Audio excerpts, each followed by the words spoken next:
Hi. Hello. Welcome to Awaken Destiny, a podcast about gaming. We will generally talk about the state of gaming or current events just generally based around gaming. Today I am joined by our lovely Destined Hero, the founder of the Bloodline.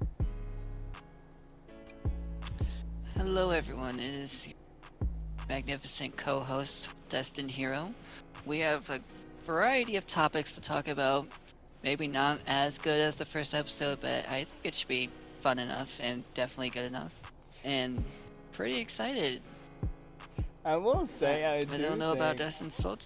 I do think we have something that might be on par with the first episode because, oh man, it is so exciting what we have coming up. But none of that matters right now because what does matter is how are you doing? How was your week? My week was alright. Last week. As you already know, yeah, I've been off since like the 10th of this month, so yeah, it's been a solid week. I mean, got to go to a giant mall yesterday, that was fun. Kind of just been watching a lot of TV, doing all the nonchalant stuff, waiting for a certain big game to release this Friday. That'll be fun, because I will indeed be streaming that. Twitch.tv/DestinedHero7, shameless plug. Hey, fair enough. All the shameless plugs. Don't worry about my throat clear. I was muted anyway.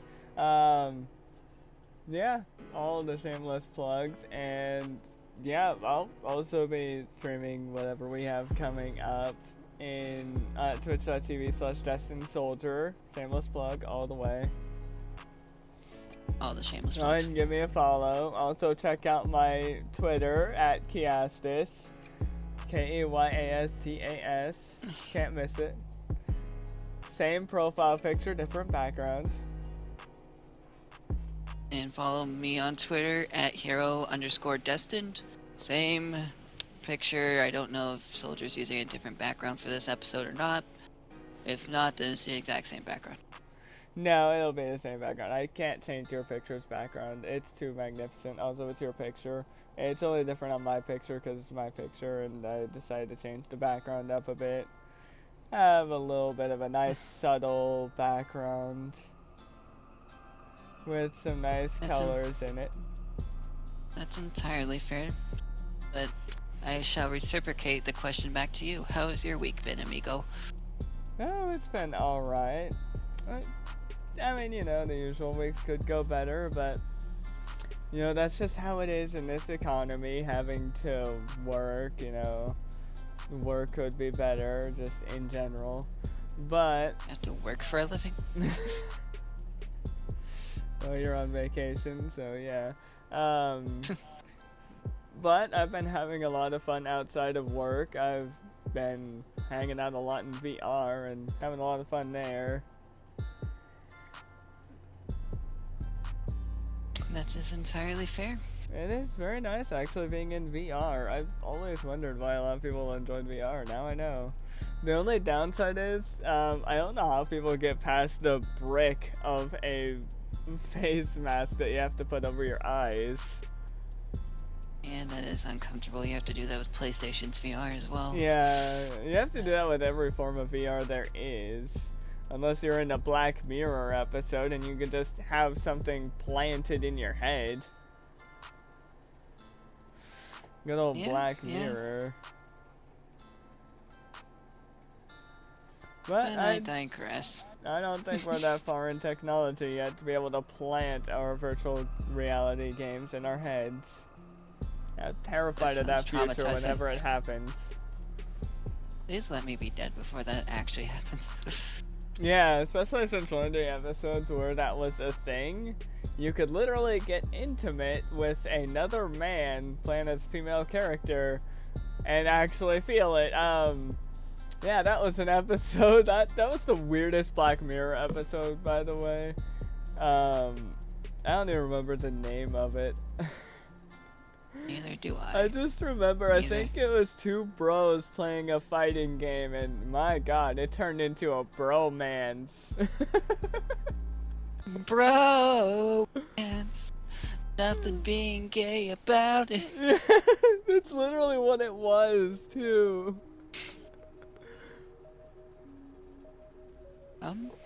It was the Well, most bizarre episode. I still cannot get it out of my mind. I watched it years ago. was definitely our episode. I've actually watched all of Black Mirror. I haven't watched all of it. One of my favorites was the Black Museum, though, and the play test. That was a great one. But I guess if we're gonna talk about black things, there's a certain web-headed guy coming out this Friday who just happens to have a black suit going on.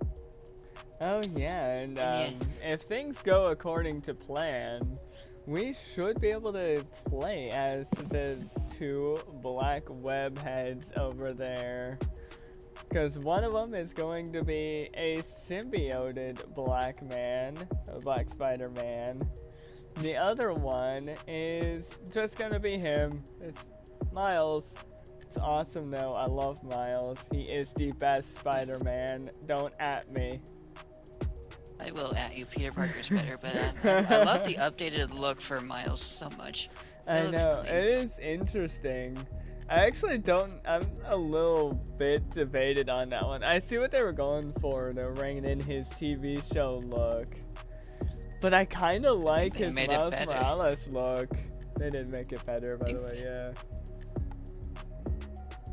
Honestly, I have to say Insomniac is killing it. And for the record, because, you know, I feel like some people need clarification, we are talking about Spider.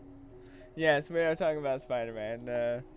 I mean, what other web heads could we be talking about? Man Spider? What is this, a Smosh video? Yes, obviously. Oh, But yeah, it no, got I a think 90. that did. Yeah, that did come up. Okay, never mind. Yeah. And it did get 91 on Metacritic, so that's Yeah. my big congratulations to Insomniac for Yeah. putting out another banger. Yeah, big time. Although I still feel like all their games should deserve a 90, but I mean, you know, every game critic is different. It took them forever to get to where they're at now with the 90 on Spider-Man 2. And I can only hope that their next Ratchet and Clank game can hit 90. It was pretty close in the last, it was pretty close with Rift Apart. Rift Apart was very fun. That's It not what was. we're talking. It was. But yeah, just probably that because of Insomniac. Of course. But Yeah, massive congrats to Spider-Man Insomniac 2. and the team over there. But yeah, Spider-Man 2 is looking like a fantastic game. I am excited to play it for multiple reasons. One, Twitch.tv/DestinedHero7. oh yeah, Famous plug, sorry. twitch.tv/DestinedSoldier. But one, it looks incredible. We're gonna have even more mobility options than just web slinging. They added gliding, and you can be able to switch between Peter and Miles, probably on the fly, depending on where you are in the game, I'm assuming. And I think so. there is going to be quick fast traveling, and from what it looked like in the clip that DestinedHero showed me, we're going to be able to fast travel to pretty much anywhere in New York. And there's literally no loading screen. And I know some people yeah. are like, well, That's going to be another interesting thing. The way it's going to transition you to where you fast traveled to is when you open the map, you go to a point in New York. You can, I guess, click on it, and it'll zoom back into the map, and your character will be thrown right into web slinging at the tower that you fast traveled to. And holy with crap, absolutely that looked no awesome. loading screens. Yeah, no, it literally, no loading. that's the whole transition. I am not kidding. Seamless transition. It literally transitions you into web slinging, no loading screen, no delay or anything. Straight up transitioned right Power into the web PS5, slinging. baby. And power of the as an PS5 and the option, talented developers at Insomniac. as another option, you can also glide, which was really cool looking. It looked like you had very good control of gliding as well. They gave the Spider-Man, I don't know if they gave it to both or if they just gave it to Miles, but they have wing swoots. Wing swoots. Yeah. Yes. Yes, they both have wingsuits because my co-host is an idiot, but yeah, yes, wingsuits. And it's you shut up. Go shush your bio. Yes. They have swing woots, obviously. Yeah. Make it trending, get Insomniac to meme us, please. That'd be great. That's probably how it happened. I was thinking of swinging and suits at the same time, and my brain just combined into swoops. Wing swoops. Every But yes, time they do. They both have wingsuits. The mobility looks insane. The combat looks fantastic. I don't remember. I haven't figured out the much, story yet, but that's not the point. I don't remember much about the combat, but I also know the story is going to be focused on Venom and Spider-Man with his emo state of the symbiote suit. And Caven the Hunter. I don't know who any of the other baddies are. I just know like Venom's definitely a primary. Yeah, I know Venom's gonna be a big one, and that's gonna be really interesting to see. And I'm very interested because one thing I have heard is that there's gonna be a choice at the end of Spider-Man 2, and you're gonna be able to choose between being good boy Spider-Man or bad boy Spider-Man. You're gonna choose to end it with or without the symbiote suit.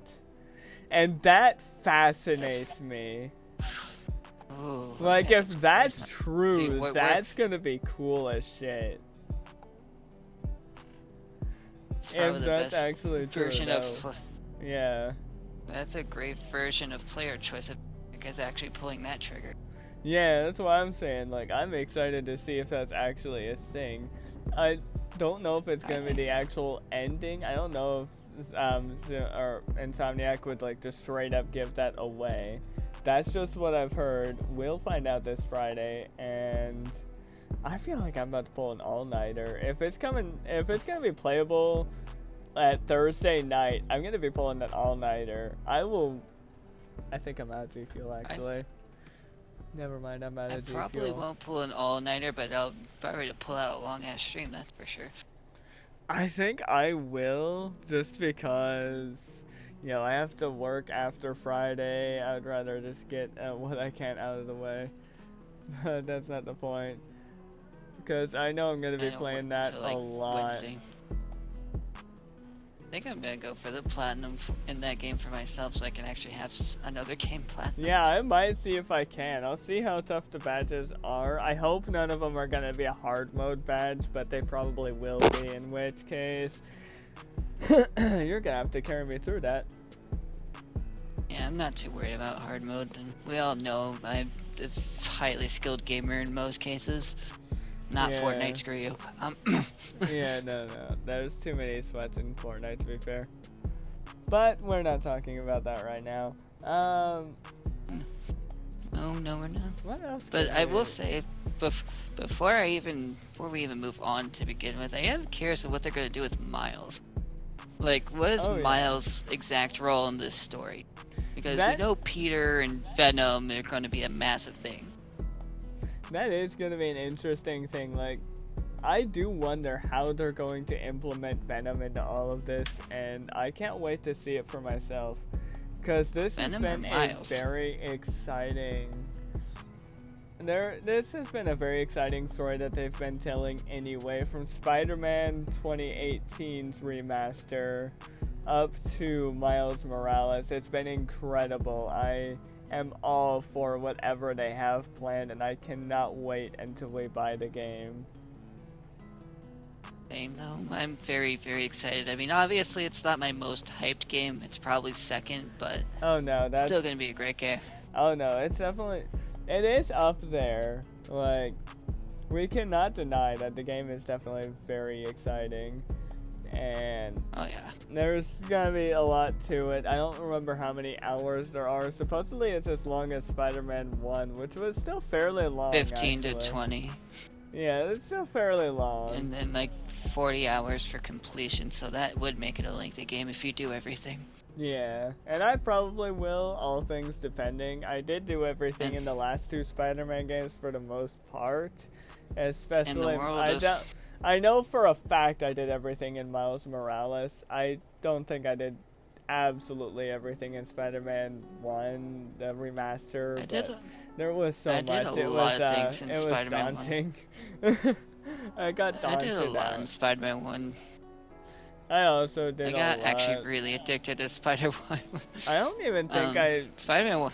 Somehow, actually, in Spider-Man 1, I did lose my skull suit, but I think that was because of the cleared data. I don't remember all of my PS4 data not being transferred over to PS5. But Spider-Man 1 was definitely my favorite PS4 game if you take away FF7 Remake. But if we're going like Spider-Man and Integrate for like you know, their upgraded versions, I definitely think I preferred Integrate a bit more because it was a lot nicer. I mean, 7, we may as well count 7 Remake because it did initially come out on PS4 before they released Integrate. But yeah, I think I would also have to say 7 Remake because that game really was amazing. But we are far from that conversation. Yeah, we are. Both games are great in their own right, by both of them. Both of them are fantastic. I enjoyed both of them by miles. No pun intended. Pun intended. I enjoyed both of them by a lot, though. They were both really great games. I had fun with them either way. And nonetheless, to transition over, definitely excited for the fact that we have a bigger world to explore because not only do we have, what was it, Brooklyn?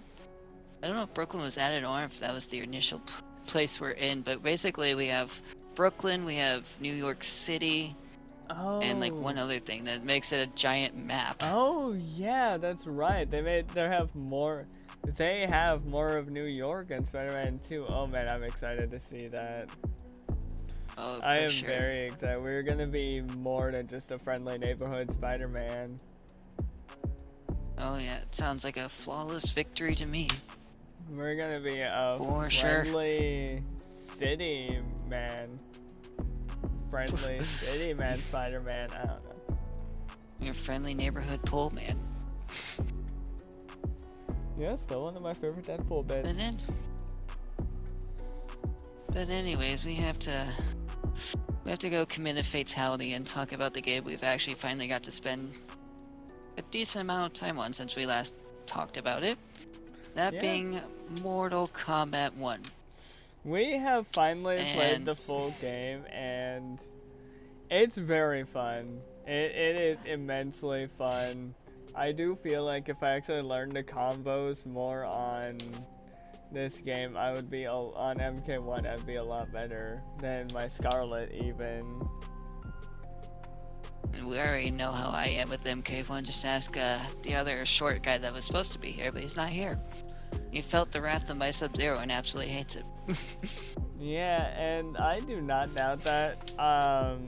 Never use your Sub-Zero on me if we ever do fight it out in that game. I'm just saying. Aw, someone's scared.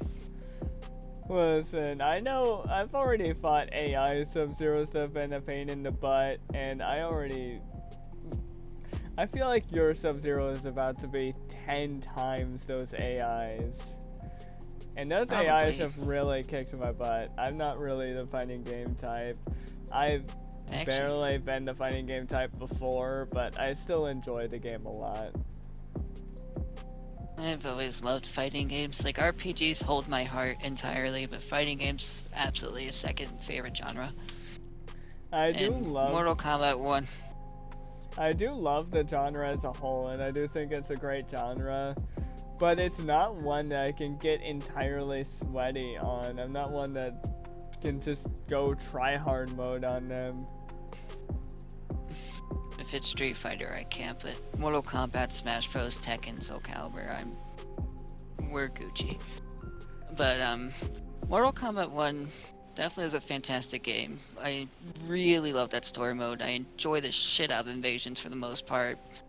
I think it deserves a little bit better of a rollback netcode because I was playing online and it is slightly laggy for no reason. I don't know why, but I think they'll probably fix that, I hope, with future updates, since NetherRealm did say they were going to be supporting this game for at least 2 to 3 years. So, which is a pretty long time when you think about it to support a game, because there is going to be a lot into it, and I'm excited to see the characters they bring into it. I hear they're bringing Harley Quinn into it.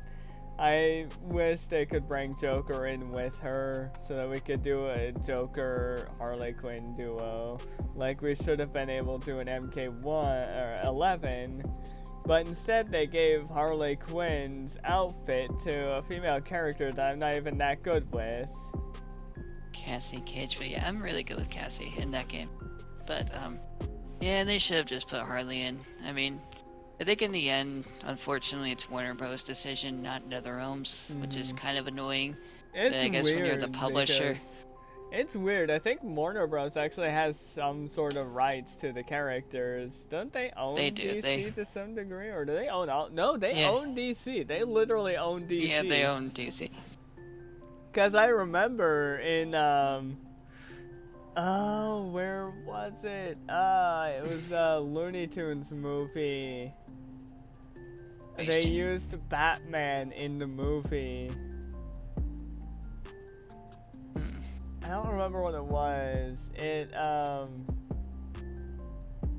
Oh, I think it was a detective we were following in that movie, and he had Bugs and Daffy with him. And they were getting like a golden monkey. I can't remember what the movie was called. Sounds interesting. It was a good movie. I loved the movie a lot. I can't remember what it was. I have it on DVD, but I'm not gonna go look for it. I'm gonna look it up.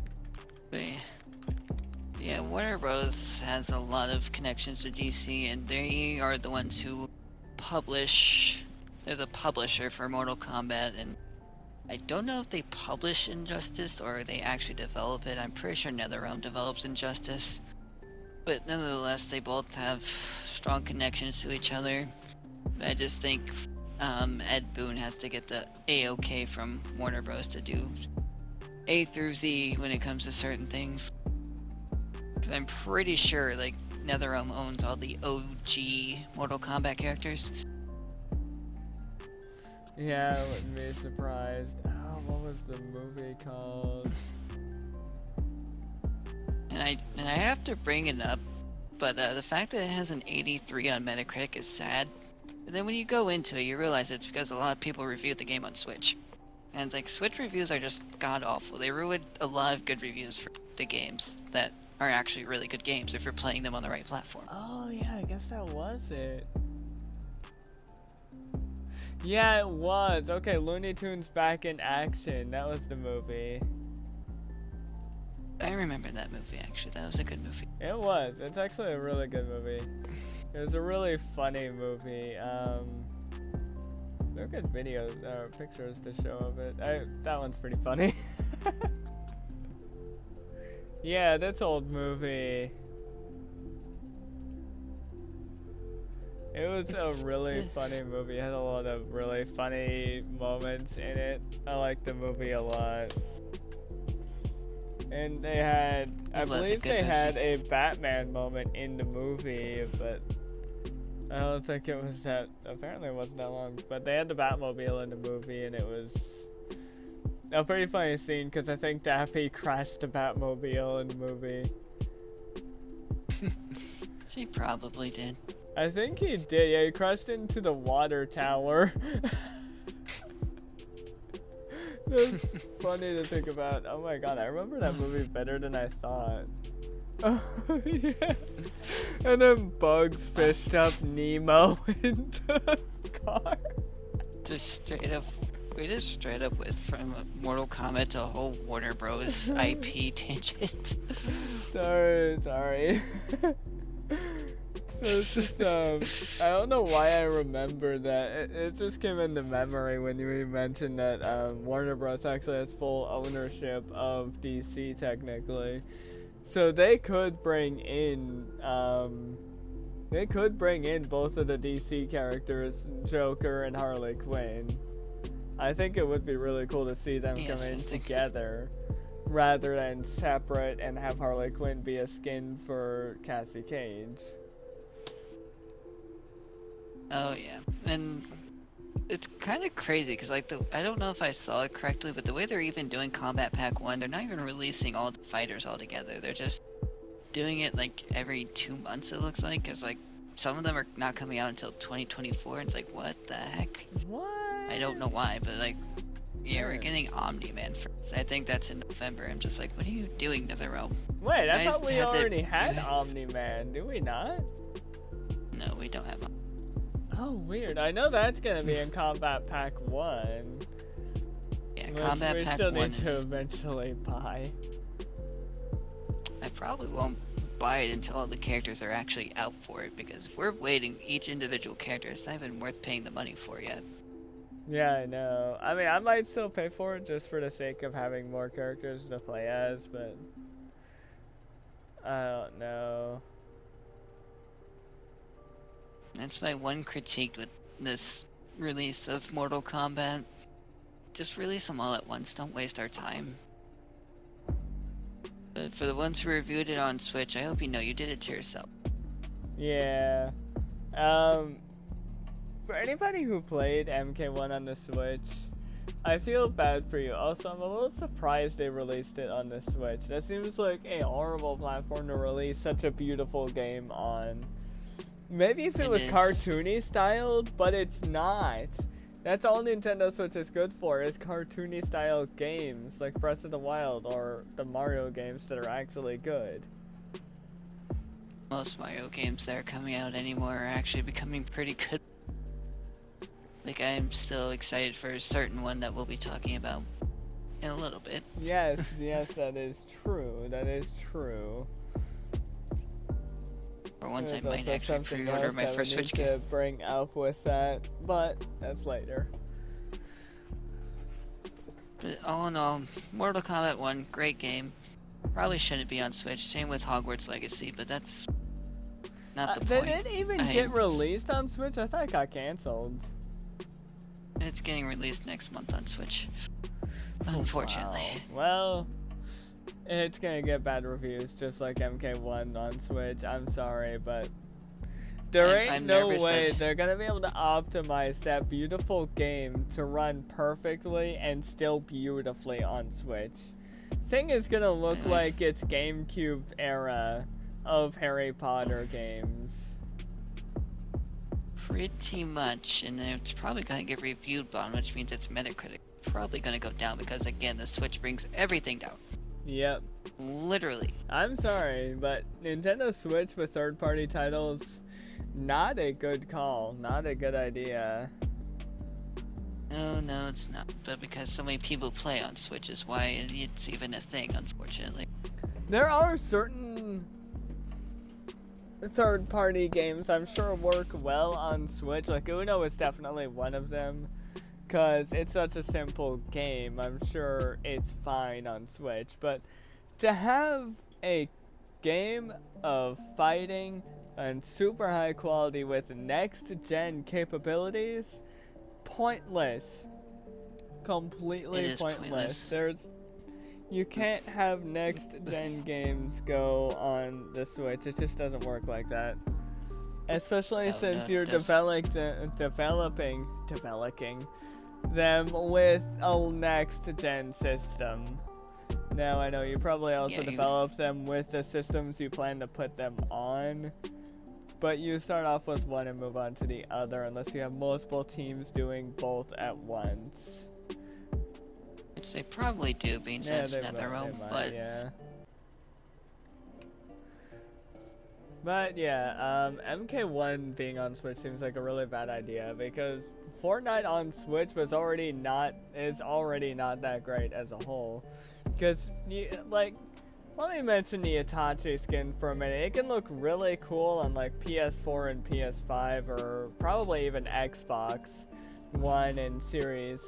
But when you load it up on Switch, the clouds do not look right. The clouds on his jacket do not look right at all.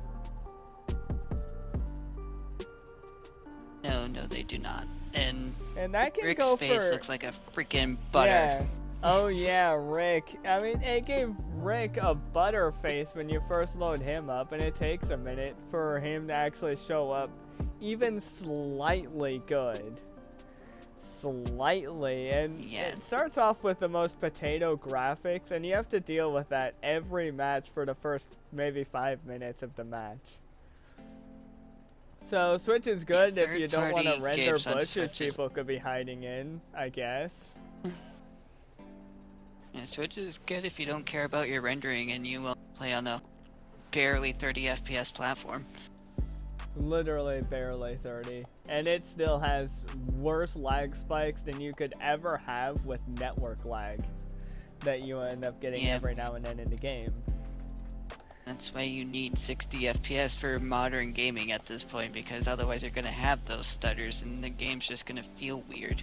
Yeah, especially with Fortnite. It's gotten even bigger since we started, and you started playing on Switch, and it wasn't nearly as big as it is now. It was just now growing to some extent. So it had a lot of work that needed to go into it first. And it still, like, it probably rendered a lot better then, before we got into even chapter 3, where it was starting to slowly go downhill with rendering. Probably. The Switch's hardware is getting outdated, and this is literally the tangent I will probably always have about Nintendo. They're tone deaf to what the fans want, but not only that, they just don't make their platforms on par with your PS5s, your Series X/S's. And the Series S is literally technically, like, still slightly underpowered compared to its main platform that Xbox is trying to promote. Yeah, it's crazy. Like, I want to say you're talking about the PC platform. No, I'm talking about the Series S is the small white console. Yeah, okay, Series S. Vampire's brother has. Yeah. Yeah, his brother just has an oversized speaker. Basically. I don't know why he won't upgrade to an X, but that's not the point. Yeah, no joke. Might as well get the better platform way. I legitimately got the physical version of the PS5, the disc version, even though I planned to go digital, because, you know, I didn't think I'd have much use for a physical version. I still don't have much use for a disc version. But I use it, and I have fun with it. But I don't use the disc drive often. I have too much use for a disc drive. That's why I don't really want physical media to go down, which technically I should have brought that up. But yeah, certain, like Walmart and Best Buy, want to get rid of their physical. Yeah, I'm just like, please don't. I'd rather you not, and give customers the option instead of forcing us to all go digital, because that's not good for the future. Yeah, no, it's really not, especially for people who actually collect those physical games and still play them and have a lot of fun with them. I'm glad I have the best of both worlds. I don't mind getting a digital game, but like, there's people out there who are physical until the very end, and that's fair to them. That's why I hope the GameStops still stay around at the very least, if you're one of those ones who prefers physical gaming or physical disc, whatever you want to call it. Yeah, and I do know there's people out there that do prefer physical gaming. Me personally, I like regular gaming. I like gaming how in any means possible, but that all varies based on how you are, and depending on how your style is. And if your style is physical gaming, then that's fine. I think there is a lot of ups, and there's a lot of pros and cons to both worlds. There is indeed. Yeah. And truthfully, God, this really is off topic, but truth be told, you get rid of physical gaming, or physical disc, you might as well just stop making consoles, which I don't want to see happen. That would be pretty tragic, in my opinion. It would, because consoles are definitely one of the best forms of gaming. If not, probably the best form of gaming in general. Because playing with a controller can still mean something. You don't always have to play with mouse and keyboard. There's a lot of great uses for mouse and keyboard play, but it doesn't always have to be mouse and keyboard play. It really doesn't. Like, I could still play Fortnite solidly well on a controller, and truth be told, I would rather play RPGs on a controller than ever use a mouse and keyboard for that. Yeah, truth be told, it can be difficult to play on mouse and keyboard, and it is useful, but there are a lot of other uses for mouse and keyboard than just gaming as well. I don't know where I was going with that. I mean, that's the beauty of gaming in general, is you have a lot of ways of playing, you have your preferences.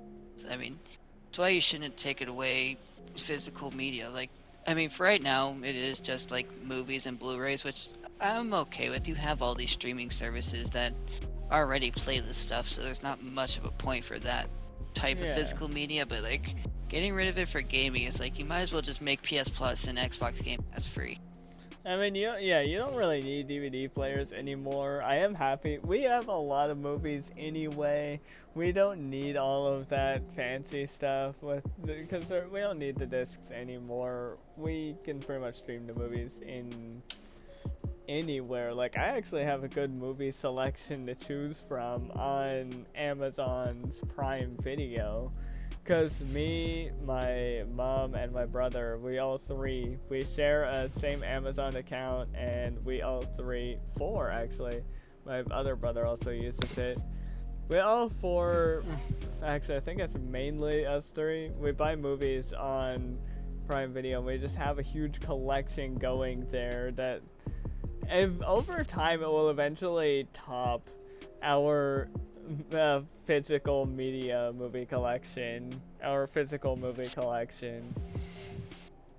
And then there's me, who one of my closest friends is actually basically, I don't know if it's him or his dad, but he pays for a bunch of streaming services. So like, I have access to Netflix, Paramount Plus, Hulu, Max, Disney, so on and so forth. Like, I don't really have much to worry about if I really.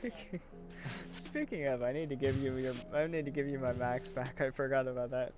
I'm not paying for all of the crazy streaming services. There are some I'm paying for, but not all of them. I don't think I'm paying for any of them. I think my brother is, and I have access to them. I'm not paying for any of mine. The only service or is my GameStop Pro Rewards and my PS Plus. I know. Well, and my Smosh membership, but that's not the. Well, yeah, I know somehow I ended up paying for Amazon Prime, but I'm okay with that. Whatever it takes to save my mom money at this point, because she already has a lot on her plate that she needs to pay for. Actually, I need to remember what all I'm paying for on here. Also, sorry for the just off tangent thing, but this is just gonna happen at this point. Yeah, welcome to the podcast. We are gonna go off topic a lot. Expect it. So yeah, I'm paying for Amazon Prime. I don't even know what it is, but I'm paying for Fuel TV Plus. That one got canceled. Yeah, that's it actually. And that's all I'm paying for on Amazon. Ironically, this is actually what I wanted to bring up, but I couldn't think of it before we, pre-podcasts. There's the whole physical media thing potentially going away, which I don't think it'll go away. I think if you keep GameStop around, physical gaming will stay for a really long time, I would hope. Because to me, it's just kind of dumb to just get rid of it. There's always a benefit to having disc games, because if you don't have Wi-Fi, what good is your digital library? I'm just saying. Yeah. If PSN were to, there are a lot of uses to physical media, because yeah, actually it's weird. I think I have to be connected to Wi-Fi to even remotely touch MK1, because if I'm not connected to the internet, it will think I don't own the game. I noticed Yep, that because whenever I first get online, it's like, we cannot confirm you own this. I'm like, what? Now wait a moment until it starts showing I'm appearing online. I'm like, okay, now I can play. What the hell?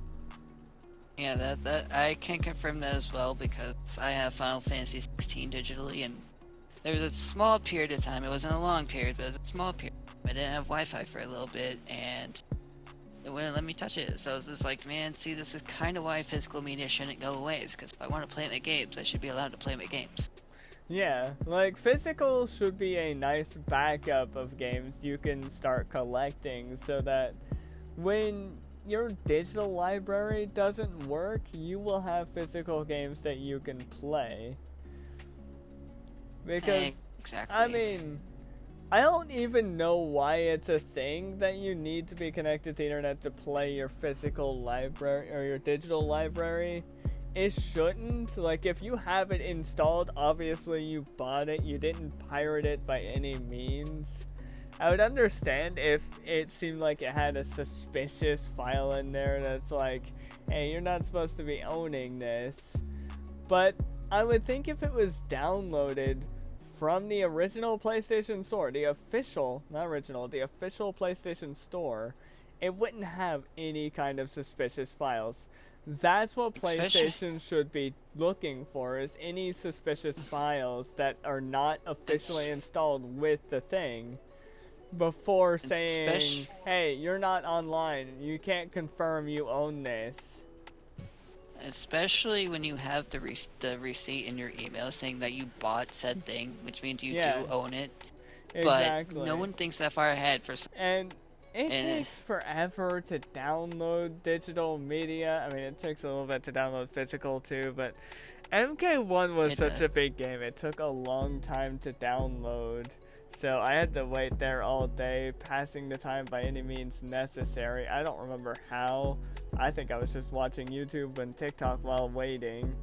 And probably. Yeah, it took a long time.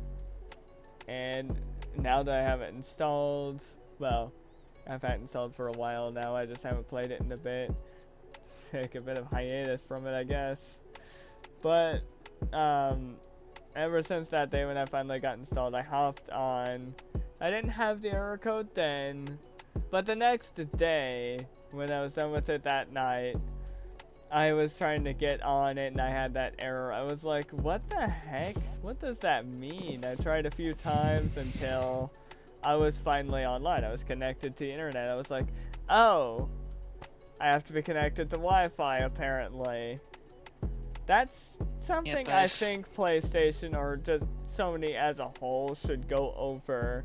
Because if they are going to get rid of the physical, for that matter. If they are going to get rid of the physical media, then they should at least make the digital media better. They should at least find a way to make the digital media. I know we buy it online, but there will be times, because Wi-Fi is ridiculous these days. You can't always pay for the Wi-Fi bill right away. Sometimes you have to wait until it's past due so you won't be connected to the internet. You should really make a way for you to be able to play media offline. I guarantee you, if I restart my PS5 and turn the Wi-Fi completely off and try and launch MK1, it's going to do that thing where it's like, we cannot confirm you own this media. And that's happened with me with Final Fantasy 16. It's done it with Remake even. Remake was actually a harder time for me to have Wi-Fi because it wasn't always paid. Because Sparklight is stupid, but whatever. Yeah, you cannot always pay for Wi-Fi. Because Wi-Fi prices can be kind of ridiculous. I mean, we can use Wi-Fi to pay for the games from time to time. But if we keep trying to pay for our Wi-Fi, sometimes we'll end up running our paycheck farther down into the ground than we mean to. I already do that enough as it is. I mean, I only pay $85 for my Wi-Fi, but like, if I didn't have what I have now, it'd probably be more expensive. Means that I pay for the premium package. Yeah, and legitimately, But, to make matters even crazier, is that, well, my Wi-Fi is obviously over $100, so I couldn't always pay for that, and to make matters even crazier, without meaning to, my paychecks, after a couple of weeks, they end up going into the negatives by sheer accident. And I end up losing out on some of that pay because I keep overcharging myself without meaning to. I keep thinking, yeah, okay, I should have enough for this. And then 2 days later, after buying, like 2 days before I get paid, 2 days later, I realize, oh, I was in the negatives. What the heck? Or even just the day before I get paid. Controller. Even just like the day before I get paid, I'm like, crap, I'm in the negatives? Yeah, I know how that goes. I overcharged myself for the Spider-Man 2 controller because I didn't know when they were taken out. I had the money for it, but I was like, I don't know. You guys don't really give a good heads up. You just like, yeah, we're taking out soon with no specific date involved. It's like, my guy, I need a specific date so I don't do this shit. That is also something that they need to work out. With especially pre-orders, they need to tell you exactly when they'll take your money. They need to let you plan for it so you'll know, okay, I need to have this money to the side for when this comes. Luckily, I had the money to the side, so as soon as they were ready to take the money, as soon as they were about ready to take the money, I put it into checking, and they took it, no problem, after a few days. I had the money set to the side, and I had enough money to anyways, but like, they didn't really give you a fair warning. I could have, spared my checking a little bit of mercy. Yeah, no joke. They really do need to have $100. They really do need to give you a better warning. Pre-ordering is cool if you can get the items right away, and I love this Spider-Man controller. I am so happy I got it. But sometimes pre-ordering can be such a pain. That's why I like when I do pre-orders from GameStop, or if I do go digital, they take the money out right away. But with GameStop, I can just make payments, and when it's release day, I can go pick it up. And that's kind of why I don't want physical media to go away, because I have a way of actually getting games without spending a shitload of money right away. Yeah, no joke. And I need to end up getting a system like that where I can end up getting games without spending a shit ton of money. But right now, I'm having a system where I'm set up to where I can basically get food without spending a shit ton of money. And it's fast food because, of course, it is. That's the hard part for me. That's the hard part for me, but that's fine. I can feed myself and do gaming at the same time. It's kind of why I'm glad, one, I have a better job, but two, I can more or less afford anything I needed to, and money in my savings. I wish I could have that kind of system, because right now I don't even grocery shop. It's ridiculous. I really need to get into grocery shopping, but I'm beginning to wonder if I would even be able to afford it with how crazy this economy freaking is.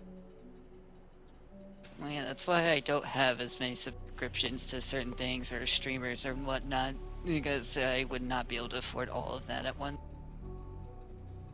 Grocery shopping is ridiculous. Like, if we didn't have a certain store called Hy-Vee here, it would be miserable because, yeah, Walmart is overpriced on 95% of their things. I try not to have so many subscriptions, but I can't help it. Like, okay, I only have like 2 YouTubers. I could probably cancel a few Twitch streamers. Although they're not really that expensive. I did not mean to open that. Go away.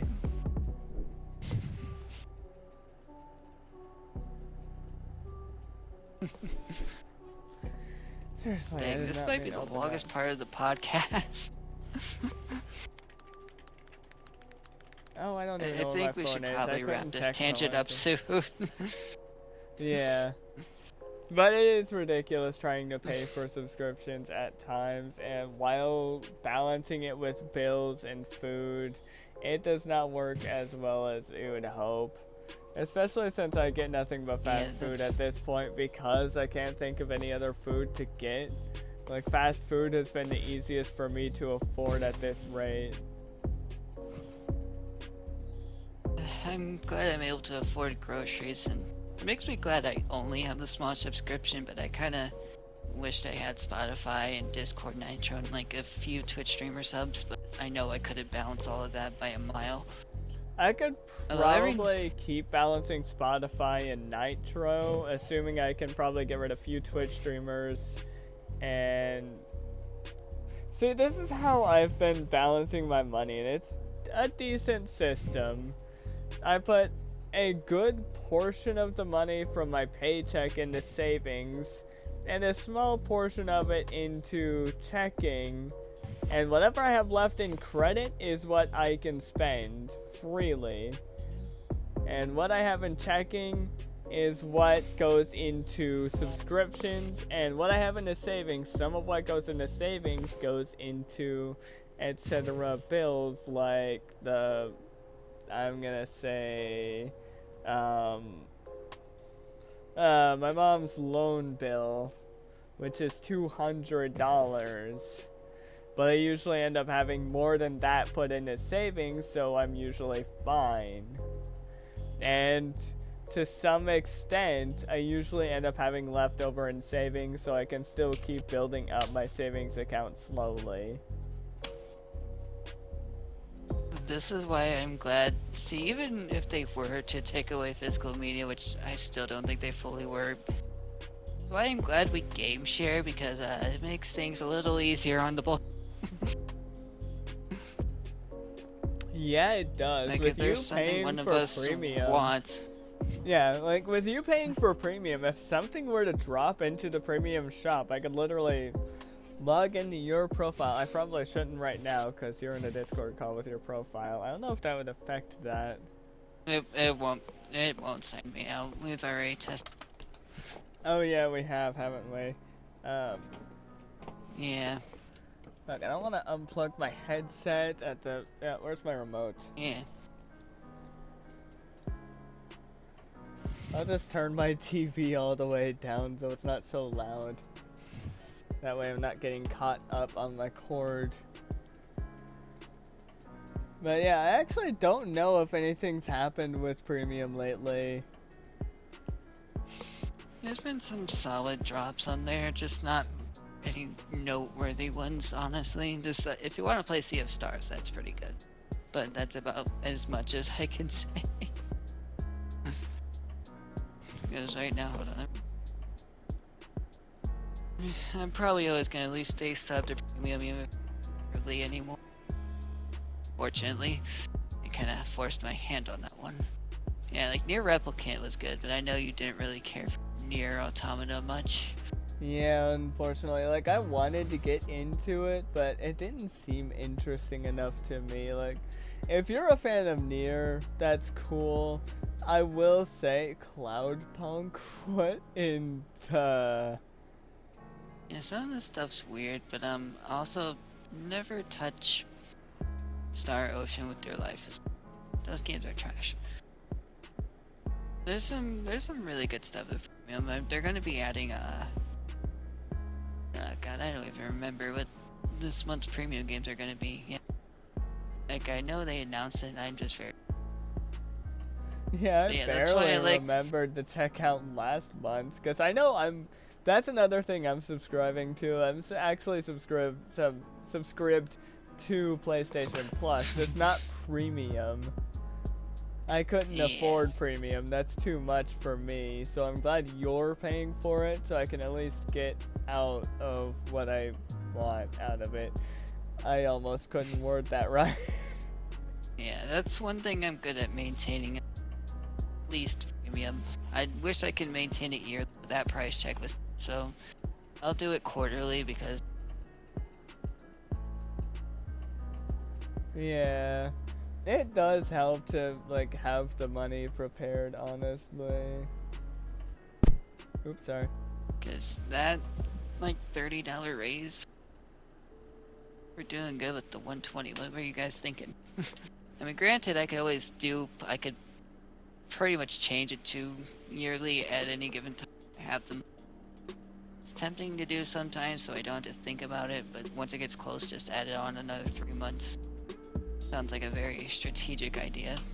Oh yeah, because you'll be paying less for adding on a little bit more time. Yep. The only gaming subscription I pay for, I don't even pay for my own Switch Online anymore. Oh yeah, these are only trials. I don't want trials, I want full games. That's one of the downsides to premium is that some games come out as trials and it's like, well, you do want to play them. You would rather play the full games. It makes sense that they have a whole trial system because it does give you a good feel for the game and you're like, okay, this is a pretty cool game. I could consider buying this. But at the same time, it's like, what if you don't get enough out of the trial to where you're not sure whether or not you could ever buy it? Yeah, that's why I like when they release demos, which I'll be glad when they release a certain demo for a certain game. February. Yeah. Oh yeah, that's gonna be a while though. That's also for a later conversation. Right now, we should probably get off this tangent. I think we're good on MK1. So, what do you say we... To sum it up though... Well, yeah, let's sum it up first. but yeah, to sum it up, MK1's a great game. Capitalism is bullshit, but you know, there's ways to make things work, like game sharing. And personally, I just hope they don't get rid of physical media, because I don't see a point in getting rid of it unless it's like, again, what it's supposed to be for DVDs and Blu-rays. Just keep the physical gaming or physical disc games, and we'll be okay. I also hope that they don't get rid of game sharing, because that would be extremely ass. Because it's like, that's the only way I've been able to get any of these games anyway. But... Well, same. I mean, unless you and I decide to put money into it, like we're going to be doing soon. Oh yeah, pretty much. Anyway, but moving on, how about we jump scare our subscribers with some zombies in Fortnitemares and probably some Horde Rush, even though we haven't touched that game mode yet. But they have updated it, and I'm excited to get into it. We're talking about Call of Duty now with zombie. I mean, mic lag. Oh yeah, is this thing still on? Frick. Yes, I've enjoyed the update. I like being able to use the witch broom for mobility a lot. It really comes in handy. I'm getting a little frustrated that they haven't released certain skins yet, but you know, we move on. Yeah. Sooner or later, I'll be checking after for them. Sooner or later, I'm hoping they will release the skins, but we'll see what happens. I do want to see the skins come into the game before I spend my money down too much on fast food. But we'll see what happens. Hopefully when they do drop the skins, actually, I'll have enough V-Bucks for them, because I'm not buying anything in the item shop until those skins drop. I am holding on to whatever V-Bucks I have. Oh yeah, it's... I'm hoping they do it at some point before I just kind of stop caring. Although I don't think I could stop caring about Jack Skilling, but... Oh yeah, no they're joke. really tampering. Awesome. They're really tampering with making us wait, and I'm not much of a waiter. Yeah, I'm not either. I can be a patient guy, but I couldn't even be bothered with waiting last night, honestly. I ended up deciding to wait until today. But it is what it is, and it ended up working in the end. Yeah, I'm usually patient on a lot of things, but waiting on Jack Skellington, definitely. because I feel like he should be here already. Instead, you're making us wait, and we don't even understand why, unless Disney's being an ass, which that wouldn't surprise me. Oh yeah, that wouldn't surprise me either. Especially since you would think that they would already have the rights and Disney shouldn't be being an ass because they have the skin fully made. But then again, well no, I'm sure even then I'm sure they learned their lesson from the last time they made a skin before getting the rights. Yeah. They had to have. Yeah, it's already bad enough that they, honestly, tie this in together. It's already bad enough they got rid of a bunch of employees. Now you're making us wait. That's another thing for a later discussion. I mean, it is, but we could also just tie it in right now and get that out of the way. Yeah, but right now we're just talking about like what's to come and what's going on right now for Fortnitemares, but that is more for just like Epic Games as a whole. Fair enough, fair enough. But yeah, they're supposed to have Jack Skellington, Alan Wake, and Michael Myers. And the short guy that was supposed to be with us, well, he is not here. Yeah. He really wants the Michael Myers skin. He is really excited for the Michael Myers skin. But me and Hero are on different pages from him because we want to get the Jack Skellington skin. We want to see that skin come to fruition, which is cool. It opens the door for future crossovers of other really good Disney films that have come out in the past, just like the Jack Skellington movie, Nightmare Before Christmas. Y'all remember Sora for Smash? Sora for Fortnite, get it trending.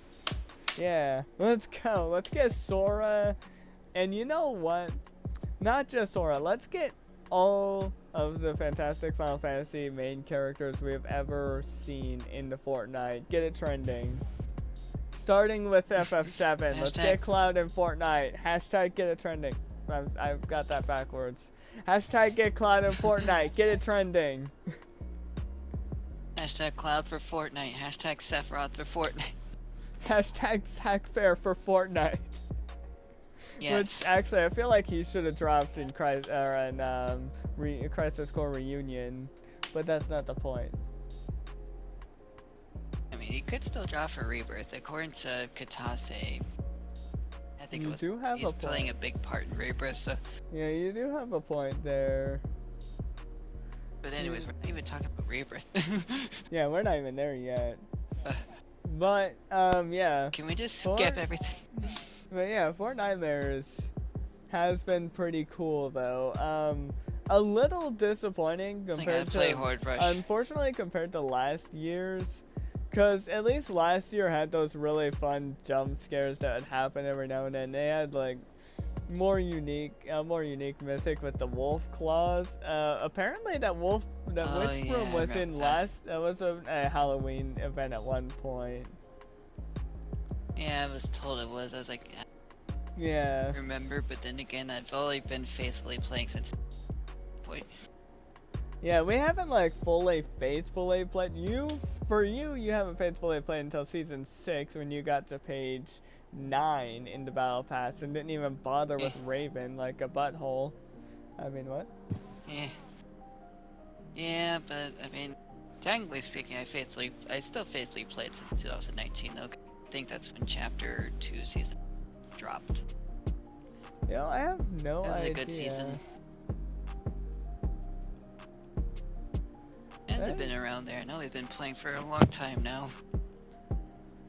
Yeah. Literally have 1,451 hours just on my PS5 version of Fortnite alone. Shoot, I don't even know how many hours I have into the game. There's so many hours, though.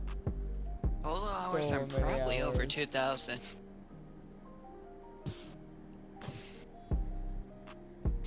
Although my dominant Switch run, sadly, a thing in the As bad as the FPS was, I was on point with my aim. Oh yeah. That lasted. Your Switch was not a force to be reckoned with. I think I remember facing your Switch in a gun game at one point, maybe. Yeah, I was on gun game once. I wanted to see how I would do, and I won that game. So,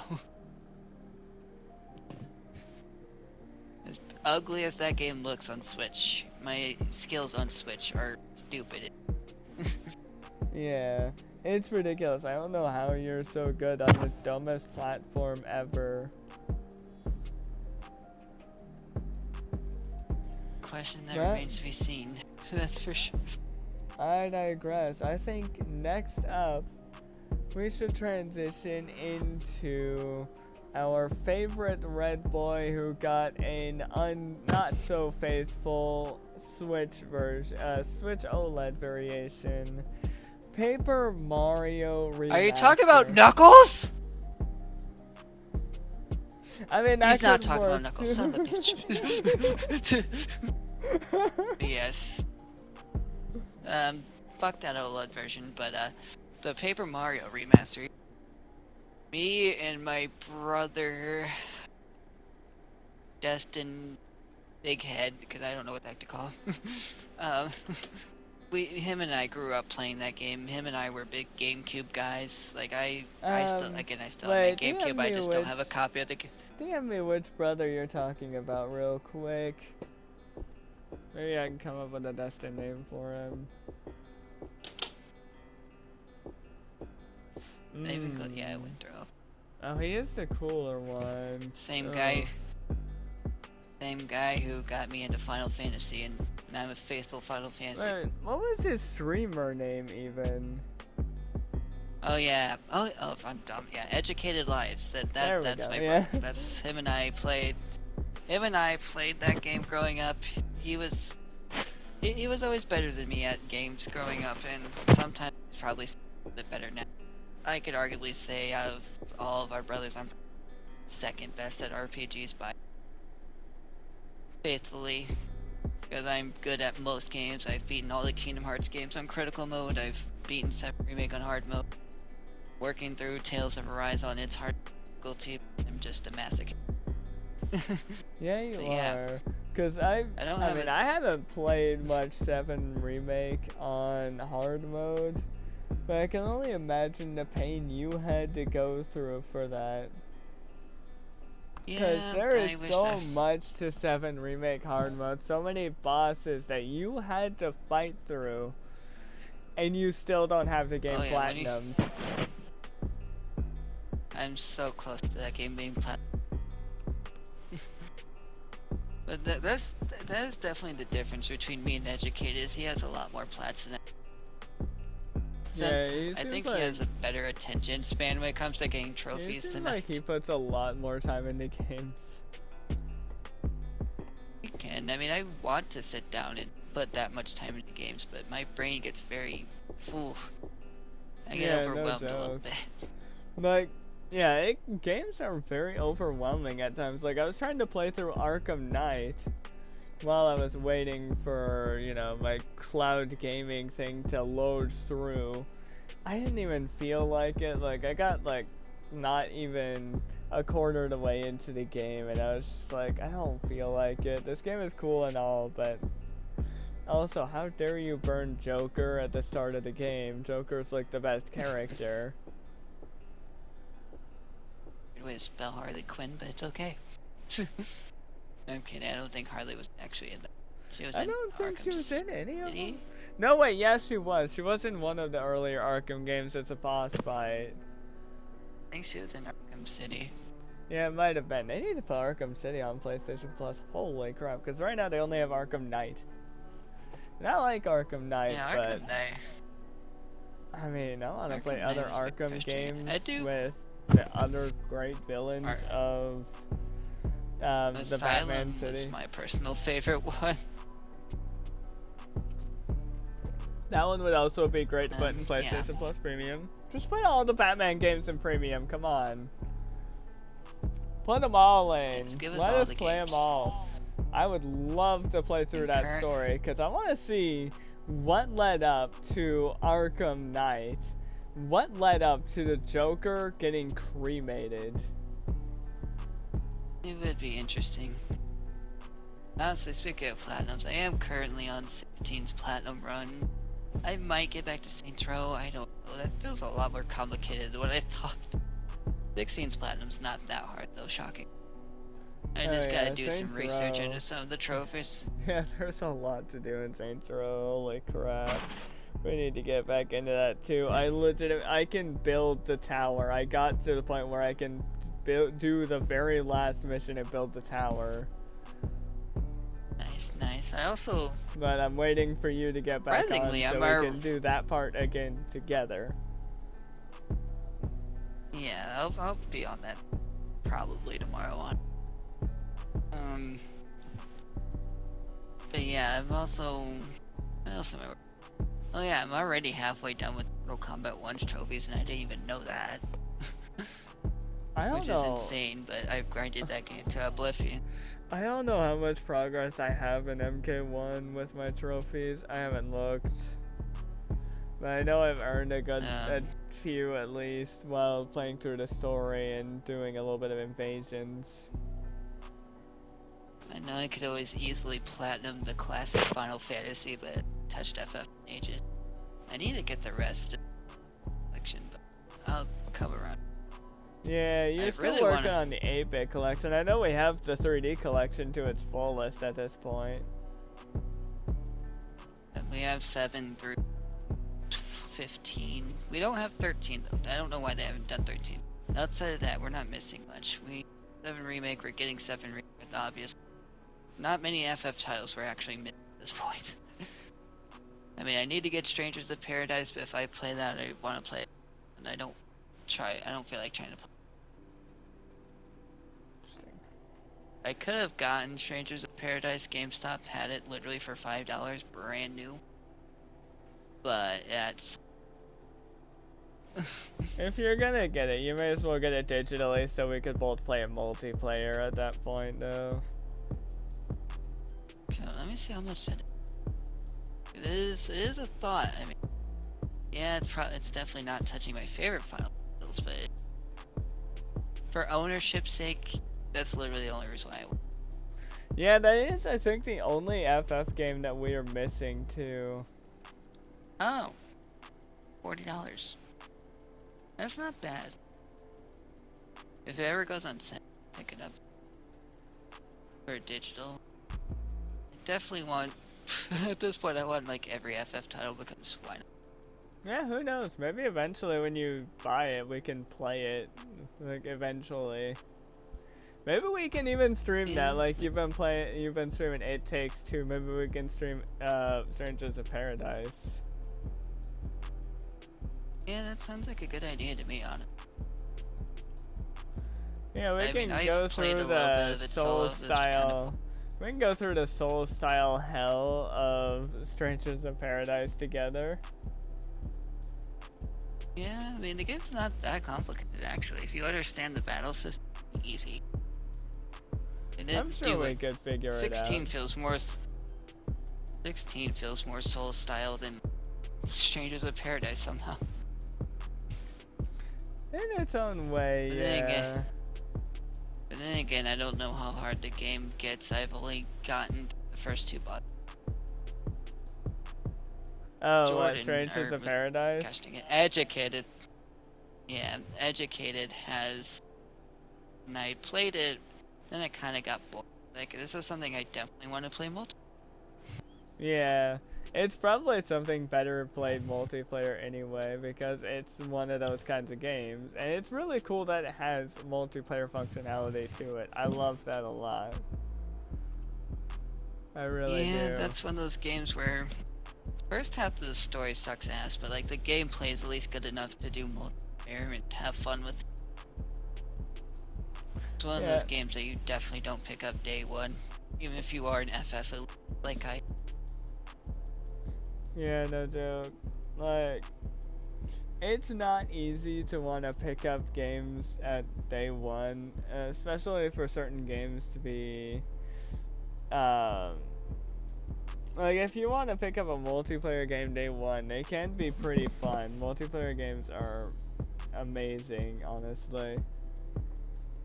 They are very They are. fun, especially That's why when I you like- have friends to play them with. I mostly play single player games anymore, but I have been playing a lot of Fortnite lately. I mean, I could be playing a lot more Fortnite, honestly.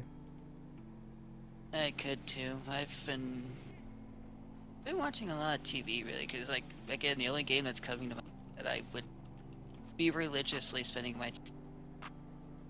But I'll probably pick up some FF16 to distract me for a while.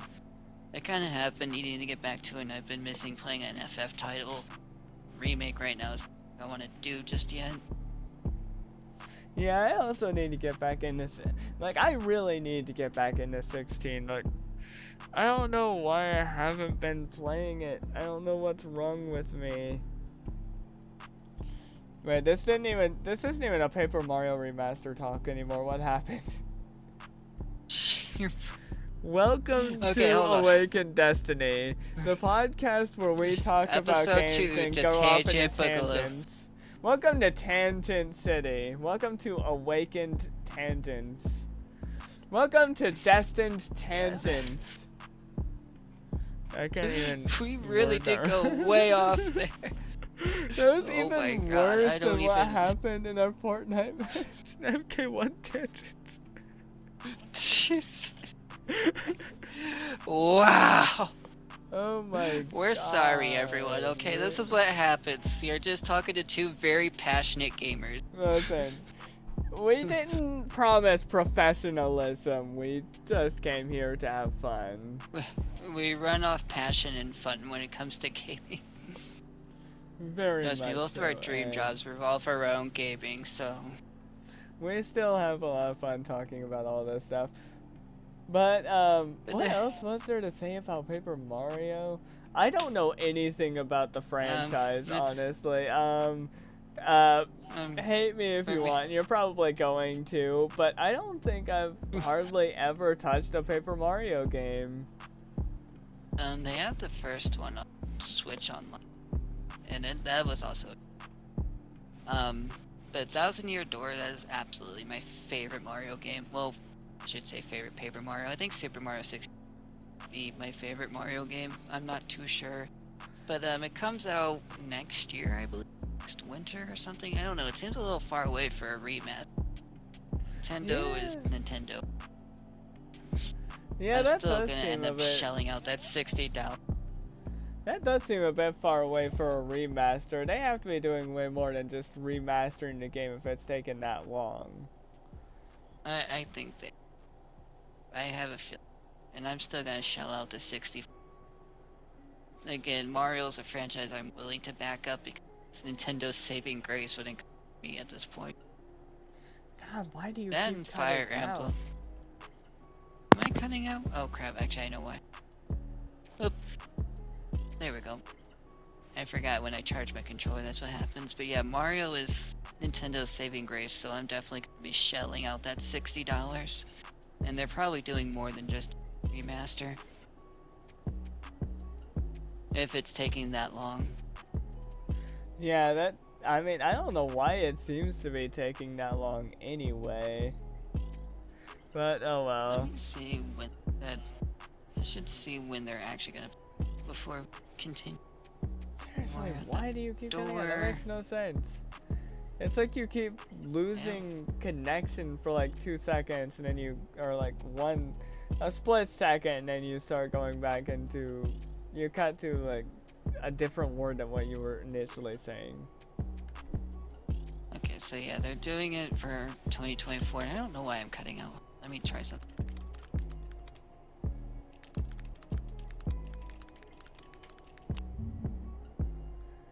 Yeah, it doesn't have a specific release date, it just says next year. Maybe it won't come out late 2024. It doesn't say specifically when. Early 2024 will be great, but I guess we'll find out at the Yeah, TGA. early to mid or like mid-early wouldn't be too bad. Especially for Yeah. just a remaster, I think we could work with that. I don't know if I'll end up picking it up. If they have gaming sharing on Nintendo though, just saying, might pick it up from your account. But we haven't tried it. No, we haven't. I don't even think Shockingly, we Nintendo's that haven't. generous. I don't know if they are. I, I don't think they are either, though. that price, that's probably gonna be the only Switch title I actually pick up. And what was the last Switch title I even picked up? It was I think the no, it last wasn't one Shining I Pearl. picked up was Pokemon Snap. Because I didn't buy Pokemon Scarlet and Violet. My brother did and mailed it to us. Okay, no, it was Super Mario Odyssey. That since 2021 since I picked up a Switch title, because Nintendo hasn't offered me much on it. Fortunately, I don't know what to tell you, people. Yeah, I think the last game I literally picked up from Switch was probably Pokemon Snap, which was a long time ago at this point. The Paper Mario I'll be picking up. I don't know when I'll pick up my next Switch title. Because, like, Super Mario Bros. Wonder looks interesting, but 2D platformers aren't always my style, so. Yeah.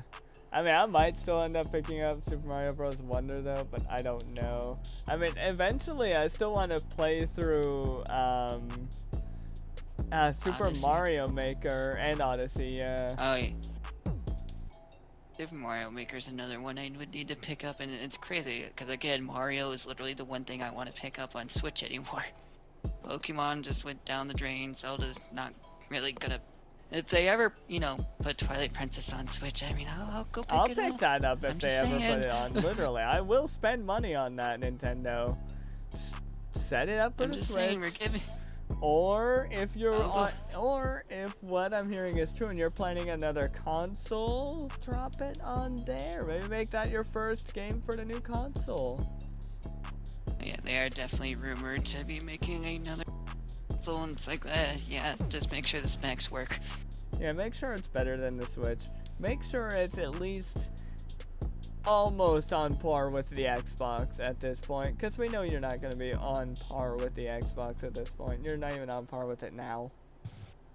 I'm sorry Yeah, to your say it. Switch. I love Nintendo games to some extent, but if you've ever played a AAA title that's third party and not usually on the Switch, it does not play well at all. Oh, yeah. Yeah, you're doing a third party on Switch. It's not gonna go well. And we're not gonna get into a tangent because we already had this tangent, but yeah. Just simply make the Switch 2 or whatever you're calling it better. Make it, obviously, it needs the 4K resolution. It needs 60 FPS. I don't expect it to be more stable than PS5 or Xbox, but make it good enough to make it believable that you actually care. Yeah, at least make it solid. Make it a good running console. But Because of that. I don't really know what else I could say about Paper Mario, so I think I'm gonna transition off to Tales of Arise. I forgot what the DLC Beyond the Dawn. Beyond the Dawn, yeah. I literally just put BTD thinking I would remember what that meant. Clearly not. So I'll start us off because I played Tales of Arise. I finished the game already. Yeah, So you Tales know of more about Arise the game for- than I do. So I won't spoil it, but my personal opinion without even going into massive ass detail because someone hasn't played it, unfortunately. I probably should have just actually, but oh well. Definitely one of my favorite RPGs of all time. I say probably top 10, cracks top 7, pushes top 5 maybe. It was crazy. I spammed Soldier in sobbing tears because that game made me fucking emotional. Literally, That was a ride of a lifetime. every time he would DM me about what was going on in Tales of Arise, I was like, damn it, why did you not go digital, you asshole? I'm gonna play it. It's a great game. I hope Soldier picks it up at some point because it's a great game. And then when we, was it announced at the Sony State? Yeah, it was. Sony State of Play, which...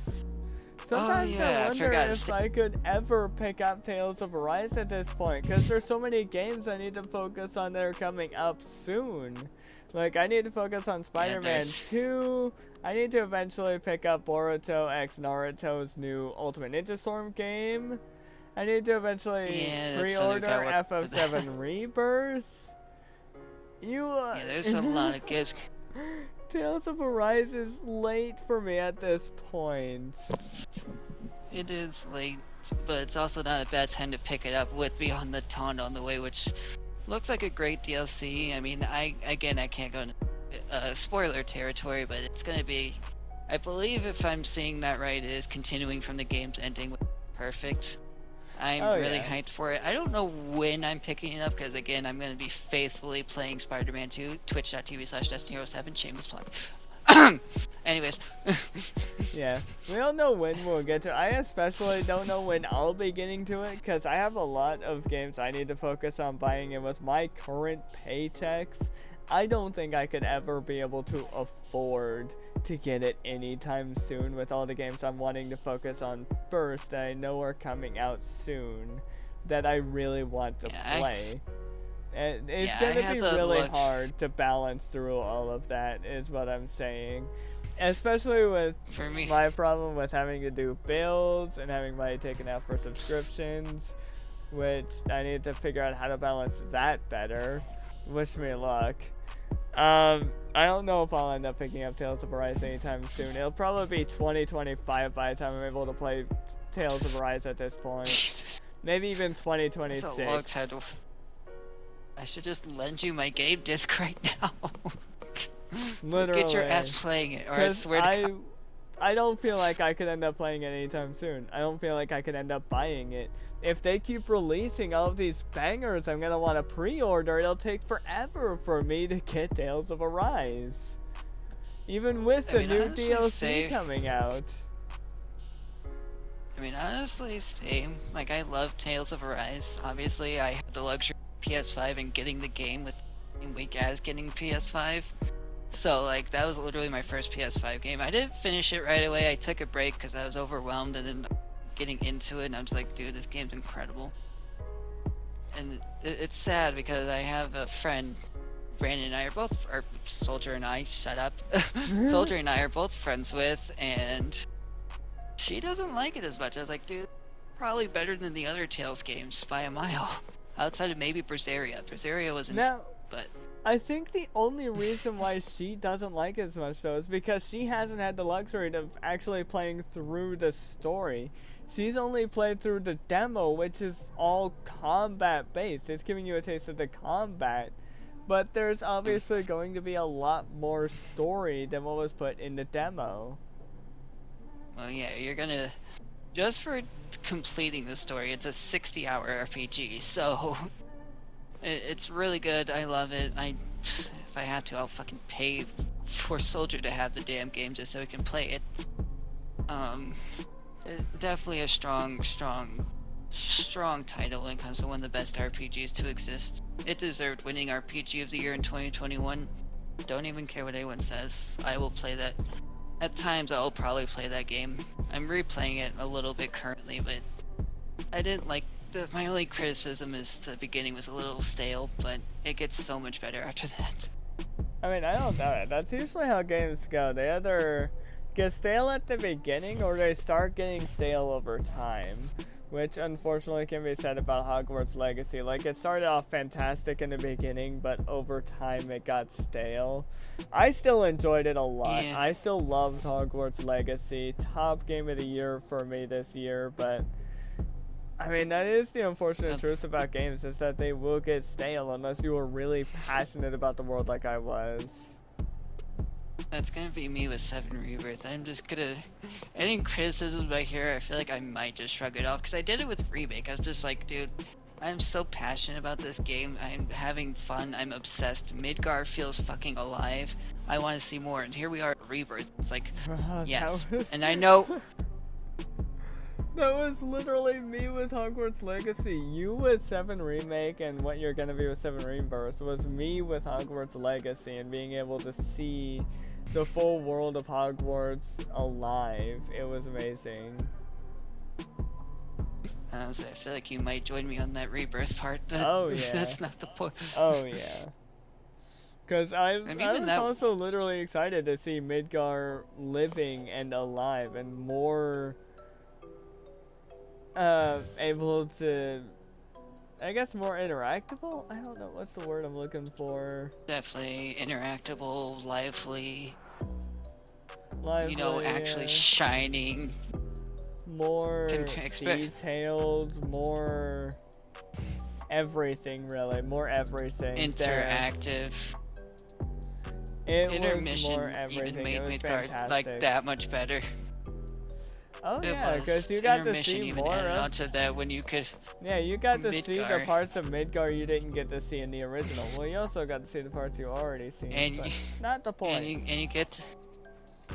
And you know, the traversing as Yuffie was really fun. It was. They're making I really everything. loved it, and I kind of wish that, and hope that maybe they could do costumes in Final Fantasy Rebirth, in the Rebirth, There. So in the Rebirth game. that's one thing that is actually new about Oh wait, no, I'll save that. I'll save that for Rebirth section. Yeah, I'll probably save that for Rebirth, but I forgot. I've been reading a lot of interviews lately. yeah, you have. That's fair though. So we have a lot of tangents to go on for Rebirth. Be ready, everyone. But I don't know what's gonna go on for Before the Dawn. Is that right?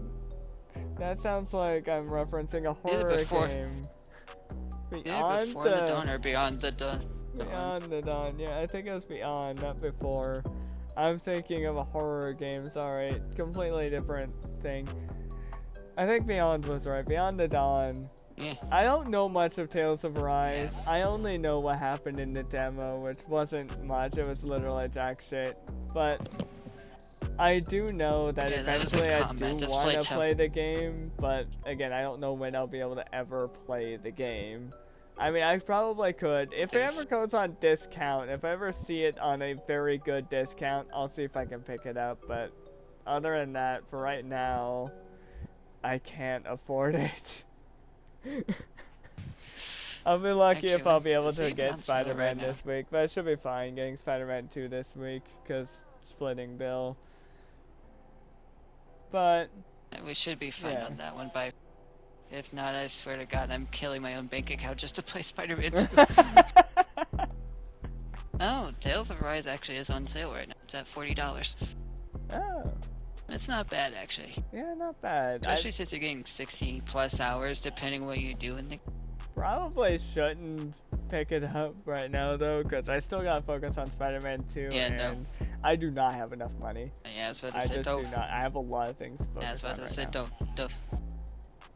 I was about to say, yeah, don't pick that up right now. We have to go get Spider-Man first, because that's going to be a primary focus for me. I have Spider-Man 2 to get this week. And I'm probably going to pull from my savings to get Spider-Man 2. I'm not going to pull too much because you're already putting, like, what, 45 into it? I think you wanted to get the deluxe, actually. The deluxe? Yeah, you wanted to get the deluxe. You might have to put in just a teensy bit more. I don't know yet. I need to remember what digital deluxe was. Let me look up Spider-Man 2 digital deluxe. I already have that pulled up. Oh wait, no, that's... What the hell? Why is that up there? Show me the regular standard edition. So it's like $70, $80. Yeah, I shouldn't have to pull too much out of savings if you put 45 in, I think. Hold on. Let me click pre-order. Oh, I'm gonna have to sign in. Hold on. 80, yeah, that's why I'm doing like 45, because it's $85.99 to like 45-ish. Oh, which I know I can't get that. It literally will not sign me in. There it goes. Okay, cutting that out. So, okay, so it's like $86.99 with tax. $7 tax? Could you not add that penny at least to make it 87? Holy crap. Wait, hold on a minute. Where do you see 87? It's saying $85.99 on my end. Digital.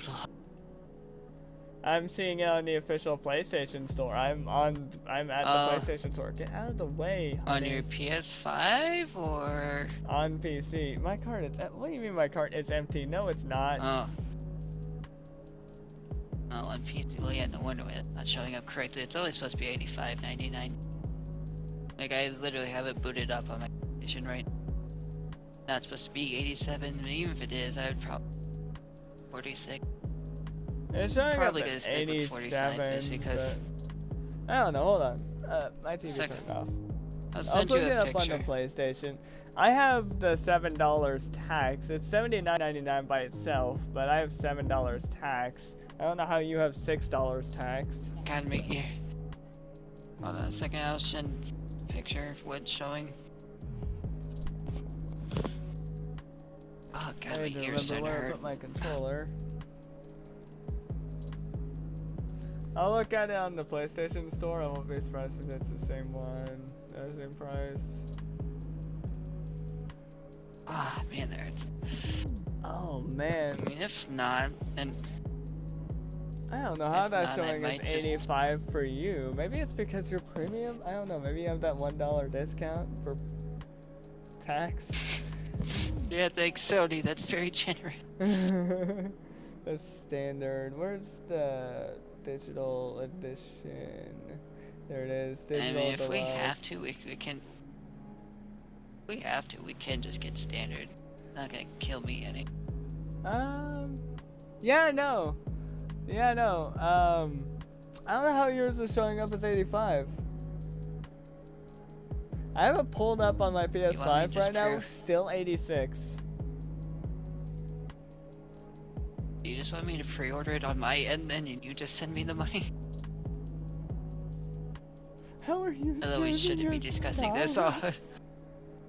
Oh, What? probably because I've been sucking Sony's PP for so long. Hold up. Let me. Also, hold sorry, you up. two. We're kind of.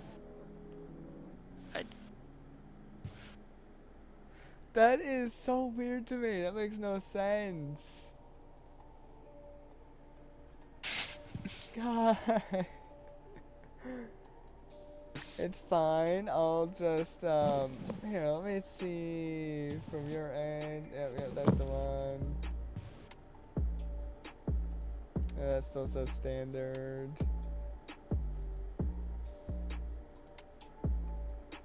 Mine's saying digital deluxe and photos I sent you. Okay. What the heck? It's literally 80. It's literally 85 on your account, but 86 on mine. That's so messed up. That's so stupid. Why is it? What's with the guess dollar we'll- difference? Sony, help. Okay, whatever. I need whatever. understand. But yeah, I have that to So this- focus on, and I have a few other games in mind I want to try and get next paycheck, and the paycheck after that, and the paycheck after that, so on and so forth. I do want to try and get one game per check. I do want to try and get at least one game per paycheck, and I feel like it'll take a bit to eventually hit Tales of Arise. I don't know how long. It Yeah, right depends on now- how much is happening with gaming at the time. But I definitely what know I this want to podcast pick up is here 7 for. Rebirth. Spider-Man 2 and 7 Rebirth. And then after Rebirth, I either go in Paper Mario or I'm doing something else. I'm not sure yet. At this point, I don't even know if I'll I don't even know end when- up picking up a Nintendo title for a really long time, even with some cool new Nintendo titles coming out. Like, there are some games I only want to outside play, but I have higher priority games I want to play more. It's ridiculous Yeah, because so of do I. gaming pricing. It's really hard to want to play other games other than the games you are 100% interested in, as opposed to games you're like maybe 60-70% interested in. Spider-Man 2 and Rebirth are literally the highest of priorities. Yeah, like by literally a Spider-Man long 2 shot, like, and that's- 7 Rebirth have my 100% peak, whereas any game between those, like Tales of Arise or Paper Mario, they have like maybe 70% interest right now compared to those two games. Especially. Yeah, those two are giant titles, and I don't blame you. I mean, one, they're PS5 exclusive, and Sony has set high standards, but two, Square is setting a high standard just by having FF7 in it at this point. Oh yeah, and that's pretty much just Square as a whole. They are setting a very high bar for this one. I really hope that 7 Rebirth turns out to be the best FF7 title on shelves. It should be. It really should. But since we're already talking about it, we may as well transition to it. FF7 Rebirth, let's go back to the world of Midgar and definitely beyond. Let's go I was about to say, to we're all going of beyond the it. amazing towns and cities that we have been able to visit in the original, and let's make them even prettier, shall we? FF7 Rebirth.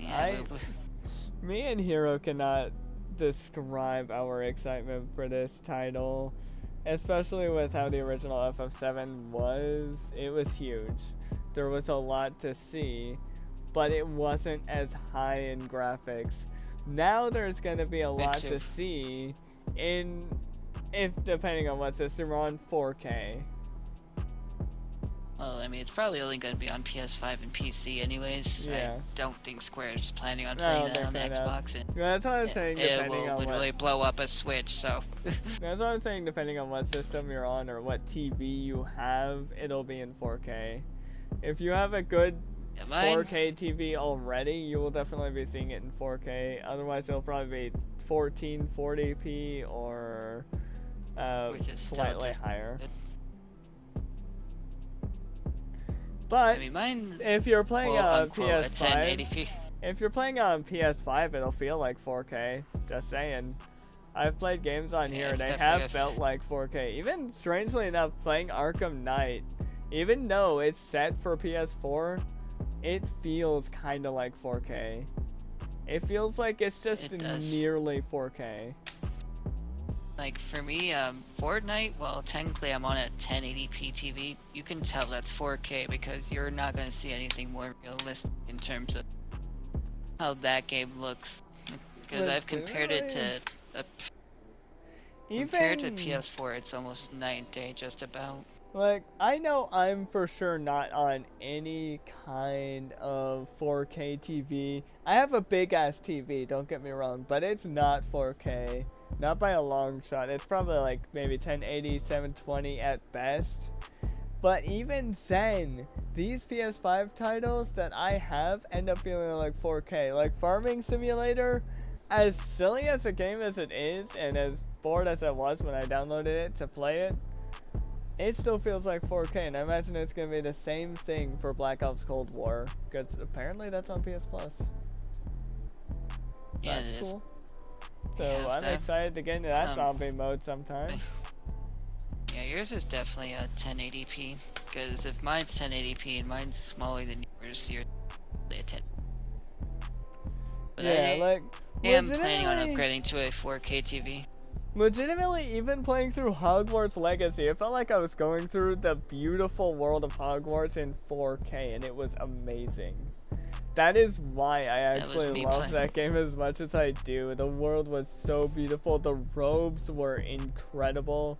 I love my character's robe that I put so much time into, and ended up doing research on how to finish what I needed to do to get said robe. But I had fun with it. And I enjoyed the beautiful world and the beautiful outfits you can get for your character. That was me going through Remake again on the PS5 version. I was like, holy shit. The PS4 version really was kind of the ugly version here. Because Midgar looks really fucking alive. The crazy thing real, is, and like, we enjoyed it on both platforms. Oh yeah, and I still did. I still do. But the PS5 does this magical thing where it's just like, nah, bitch, you're getting immersed. You're not coming out of it. No joke. No freaking joke. Actually, that does beg the question. Never mind, I'll ask later. Was it a rebirth question? Because we're on rebirth. No, it was gonna be. I don't even think I'm gonna ask it in this podcast. It's gonna be after. But, yeah, the game is looking beautiful. It's going to be. I wouldn't even be surprised if it ends up looking even more beautiful than Hogwarts Legacy did to me, because Hogwarts Legacy really was a beautiful game. There was so much to see. The nighttime, the rainy weather was fantastic. I loved it a lot. That was really cool. And being able to fly on a hippogriff while in rainy weather, wearing an awesome robe with your awesome avatar design, flawless. I loved it. That was what I loved most about Hogwarts, was all that stuff right there. But Rebirth probably is gonna look better because it's only made for one platform in mind, and they're gonna absolutely push. What's crazy know if they're gonna push the PS5 limits. What's crazy is Warner Bros. And the other game developer, I can't remember, they still did a fantastic job. Avalanche, yeah. They had multiple platforms in mind, but they still nailed it for the PS5. They had every platform's stats in mind, or specs in mind, when they made this. For each platform. You can tell they nailed it. You can tell they put in the work. They put in the PS5's controller settings for the game. Yeah, they have. With the they have the trigger controller haptic. input for PS5. That the haptic triggers. That is the game where I actually felt the haptic triggers. That's probably the first time I actually felt the haptic triggers. And I was like, holy crap, that's what I've been missing out on. It's insane. That's why the PS5 has been pretty much my favorite console, is because they've done so many things. It's not just gaming they've done the controllers, they've done the specs to where it's just insanely freaking fast. Like Remake, for example, initially a PS4 title, I can load into Remake right now, the PS5 version, in like not even a full second. Yeah, I could probably legitimately load into Hogwarts Legacy right now, because it would be fairly quick. Let me see how long it takes to load into. I'm gonna do a little bit of a test run. Let me put my clock on. Where's my? We'll do a stopwatch. Okay, and go. So 15 seconds to get to the start screen, maybe less. I lost count. Literally 2 seconds. Now I'm already loaded into FF. It only took that extra time because it had this please wait thing for some reason, and of course it has that like warning thing before it gets to the start screen. It's like, okay. And you know what? I'm gonna load on to my Ravenclaw, and it takes a few seconds, but I am already in the Ravenclaw house, the home area. Oh, let me go to Remake real quick, because I think Remake might load in a little bit faster than... Yeah, let me do... Well, I have Remake way over here. I haven't touched the game in a while. I think I have the PS5 version downloaded, don't I? 1.5 seconds for Remake. There it is.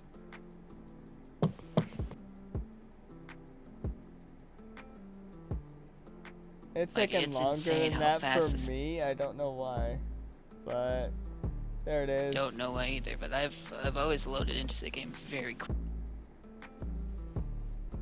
And there it is. Continue. I have my hard edge. I am right in front of Chadley in less than 2 seconds after getting to the title screen.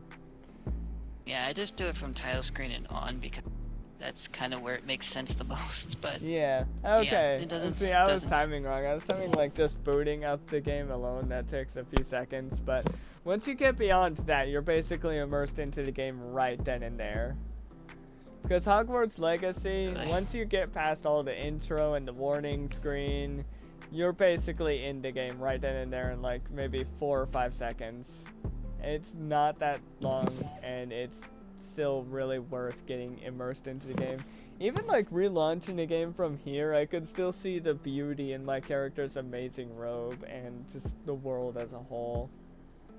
Like something like Fortnite, it does take a little longer because it's multiplayer, but Yeah, it's the multiplayer PS5 games just tend does to so take a much. bit. Like, because Saints Row, I've noticed, tends to take a bit to load in. It's a little wild. Yeah, and again, sometimes like games like those more so. We're gonna go Fortnite for this one because Saints Row is Saints Row, but Fortnite takes a bit because basically what they did with the PS4 and Xbox One versions is they graphically enhanced them. Now you're playing it on Unreal Engine 5, Mm-hmm. but they also had to put in the FPS because no one wants to play that game on native 30, and made it better. And it does take a second to load. I mean, once you're actually on Spawn Island, it doesn't take that long at all. Oh, I've yeah. floated Once faster than you people get on Series X. Yeah, once you get past the start screen and get into the lobby, it's no time. It's basically no time at all if you're on a really good system. The Nintendo Switch takes like 20 years Yeah. before you're on Spawn Island. I've had points where Yeah, I'm it takes a basically while. on the battle bus while after I'm done loading. It's ridiculous.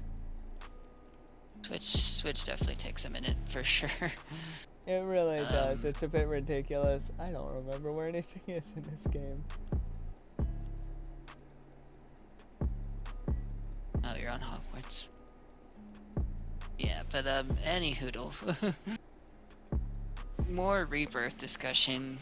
It's crazy how much we've seen already. We've seen Vincent Valentine, which I didn't think they were going to do until the very last trailer. Yeah, I know. But then again, thinking about it, it makes, well, no, yeah, it does make sense for them to have saved Vincent Valentine for a later trailer, but I guess they really wanted to hype the fans up first. Really wanted to hype the fans Probably. up while they still have their undivided attention. Probably means that we haven't seen Sid yet. So, yeah. Vincent Yeah, was shown before true. Sid, so they had Vincent, something yeah. in mind. They wanted us to be hyped for this game. They want us to be excited. They more legitimately than want excited. us to feel the hype. And if you don't feel the hype from that, then you are no mere human. Like, I'm just saying, like, it should win Game of the Year. I know it's biased, but it's like, I can't think of a game coming out next year besides Tekken 8 that even remotely has a chance, and we all know fighting games are never winning Game of the Year. Oh. Oddly enough, yeah, I don't even think MK1, as great as it is gonna win Game of the Year. I think it'll win Best Fighting Game of the Year. That. If all things pending, but yeah, Street Fighter 6 also seems to have a lock on Fighting Game of the Year, unfortunately, but I digress. Yeah. Yeah, I mean, the only thing I could think of is if Capcom's like, alright, here, motherfucker, here's your Devil May Cry 6 you've been waiting for. And even then, I'm not sure if that's gonna top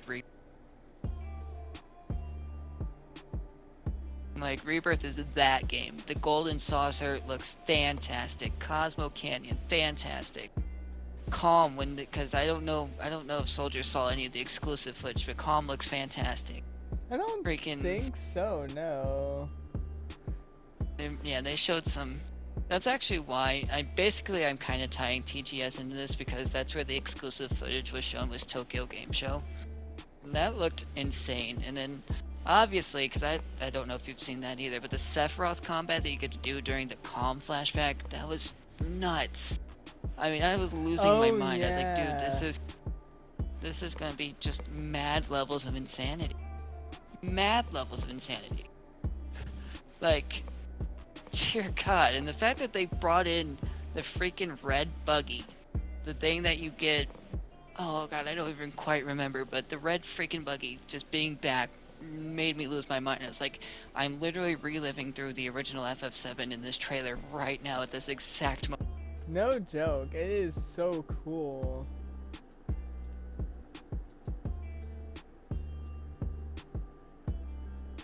Did he just die in thought?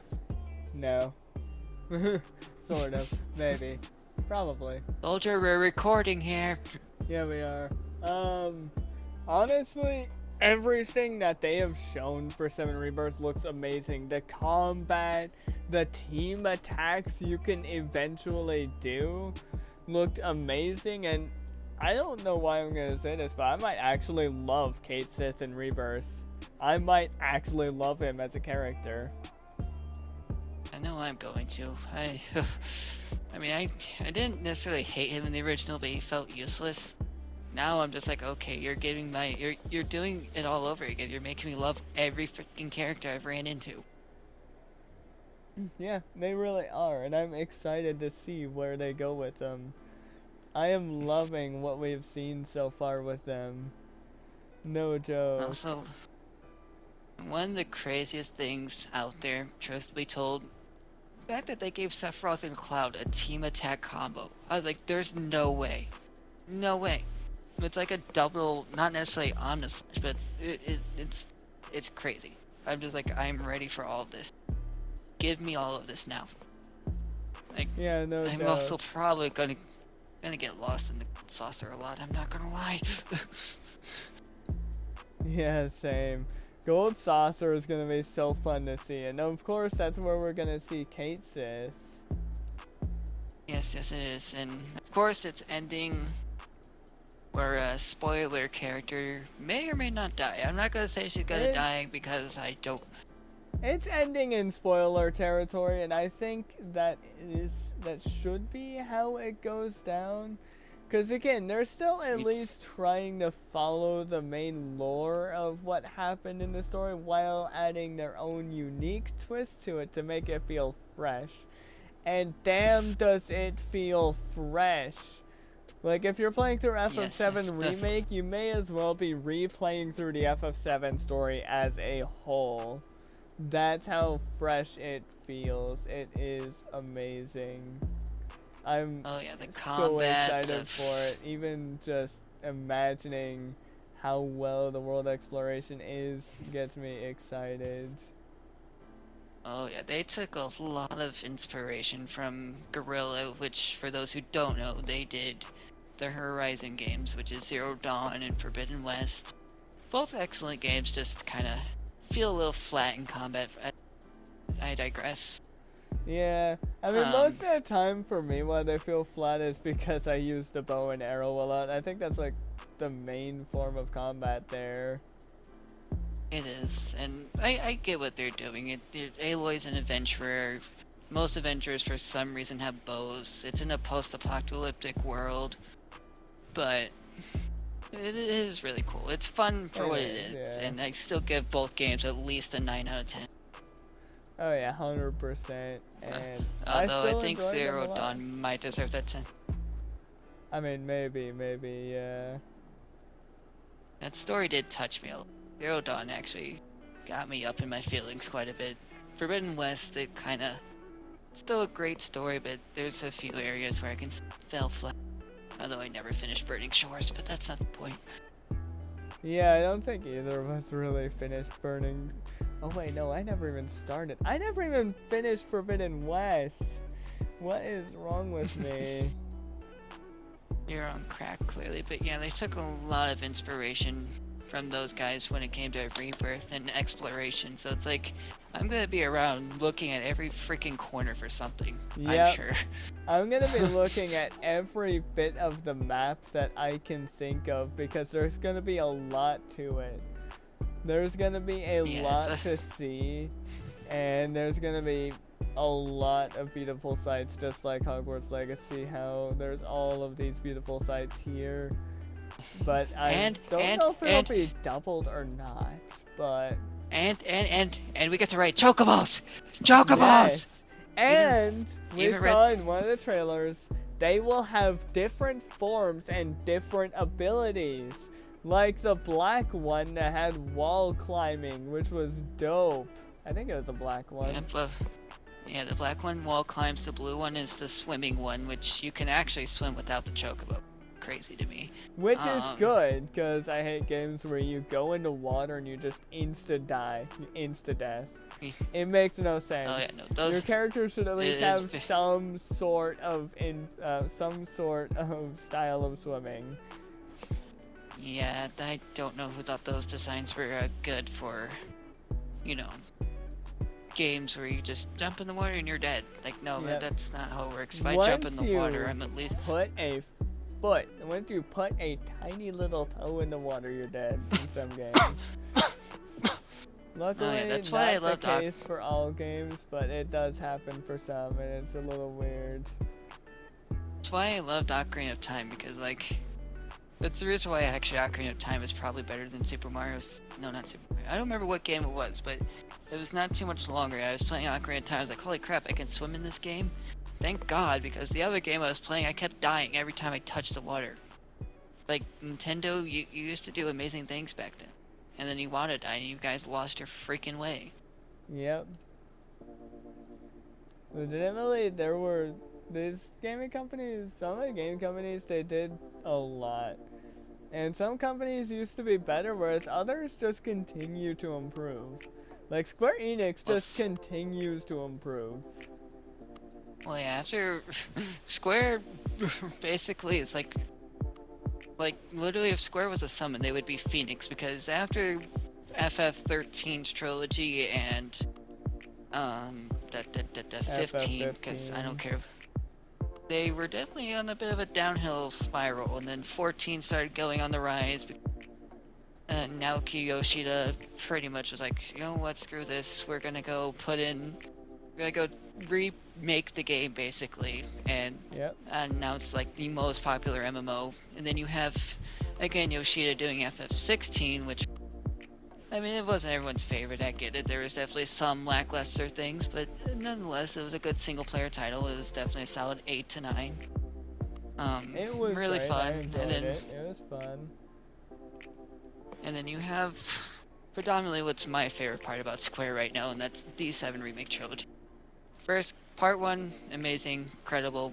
I still give it a 10. Honestly, at one point it was a 9.5, but that's because I was a little annoyed with it at one point, but no, it's still a 10. I loved it. It was not much I can really fault it for. For some reason, my brain blanked out on which game you brought up. Oh, Remake Part 1. Oh, yeah. Wait, that wasn't initially a 10 for you? It wasn't at first, because I didn't really like Hojo's Lab, and then I replayed it, I was like, okay. I mean, I still don't necessarily like Hojo's Lab, but I'm not pointing it for that, because there's just too much fun to have in that game. I mean, then Rebirth honestly, is like... when you get past Hojo's Lab, it is very fun. The fun picks back up. And then obviously Rebirth is like... So we've learned what you didn't like about Remake, while also evolving not only our combat, but the exploration and the story, for that matter, all into one, and we're just creating this god tier video game. Yep. And like, I don't even think Rebirth fits on that 10 out of 10 scale. They're gonna continue to amaze us like that. And I am all for it. I am excited to see what they bring in. No joke. Same. It's why Creative Business Unit 1, which is Nomura's team, is still my favorite team there, because they're giving me what I want. And they are literally giving it right. They're just spoon feeding it. Exactly. They're doing a lot of things right, and I know people will give it shit about the story, but it's like, the story's not even fully finished yet, technically speaking, so... No, it's not. I don't know what shit you can give it. It's still not even finished after Rebirth. We're just seeing the bigger picture after Rebirth. Pretty much, yeah. Yeah, no, that's actually really accurate. Yeah. Like... I mean, I don't know where the Zack stuff's going. I'm still very intrigued. I'm still willing to bet he's gonna die. And that's where I think it's either him or Aerith who's dying at the end of Rebirth. So anyone who's saying Cloud, just one must hate FF7, because it's Cloud's story, it's not Zack's. Don't know what to tell you. Yeah, literally, there's just nothing else to say there. But I am also intrigued to see where they're going with it, because clearly they have big plans for it. It's just a matter of what big plans they are going with here. Because right now, where it's at, it's seeming a little off. That's because we don't know what's going on. We don't know what's going to happen. We don't know if anyone's going to live or die. I might know one. but Oh, well, not all of us know. death is definitely happening. Death is at the very least happening. We just don't know the. Yeah, we don't And we have all know like, it's we don't have 100% confirmation as to how they intend to end the FF world or the FF franchise in the 7 universe. well, the FF7. There's so many possibilities Well, as no. to what they could do. We won't know until the 3rd game, and guess what? I'll be picking up that one too and playing it, so fuck off. Yep.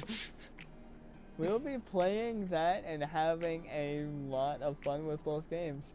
And what's interesting as well that I feel like should be brought up is that 7 Rebirth is gonna be a 2-disc game. Well, so is Remake. There's really not much of anything. It's just an install disc and then the play disc. But regardless, it's 150 gigabytes and the world is already looking massive, so I think it's fitting on why it's that way. Oh, That's yeah. actually I was probably thinking when it was I'm gonna- deleting MK1. Oh yeah, I was thinking it was gonna be like the original game where it was also a 2-disc. It is. It's the original remake, or remake was also 2-disc. It was the same format. It was the install disc, and then you just insert the play disc. A lot of people thought it was gonna be like the original, where it's like insert disc 2. It's like, no, you just need that install disc so it's actually installed, and then the play disc is what you actually play it on. Which also, since I didn't bring it up during prior discussion, there is confirmed outfit changes in certain areas, just not everywhere. Oh, okay. I'm gonna have to. I do know there will be an outfit change in sometime after Calm. Costa del Sol. Yeah, before Costa that. del Sol. Yeah, before Costa del Sol, where you have to change Is into a there- disguise to blend in with Shinra. Oh yeah. Well, yeah, that's the first technical outfit change, but if we're going off like just outfit changes in general, Costa del Sol is the first one, because you get into that outfit that Cloud's wearing on the Segway, which I feel like not a lot of people pointed out, but I'm just like, Cloud looks different. Yeah, I did notice he was wearing something different. I didn't think about it too much though. He was on a Segway. I'm just like, man, see, they're even, they're putting love into this game when there's different transportations for different towns even. Like, how many games are giving you this much freedom to do this, this, and this? No joke. Not many. And I feel like at end game, you'll probably be able to revisit all of that because it's Oh yeah, FF is just cool like that. They have confirmed you will be able to revisit all of it. I don't know how per se. I'm gonna assume from lore-wise, probably the tiny Bronco, but who knows?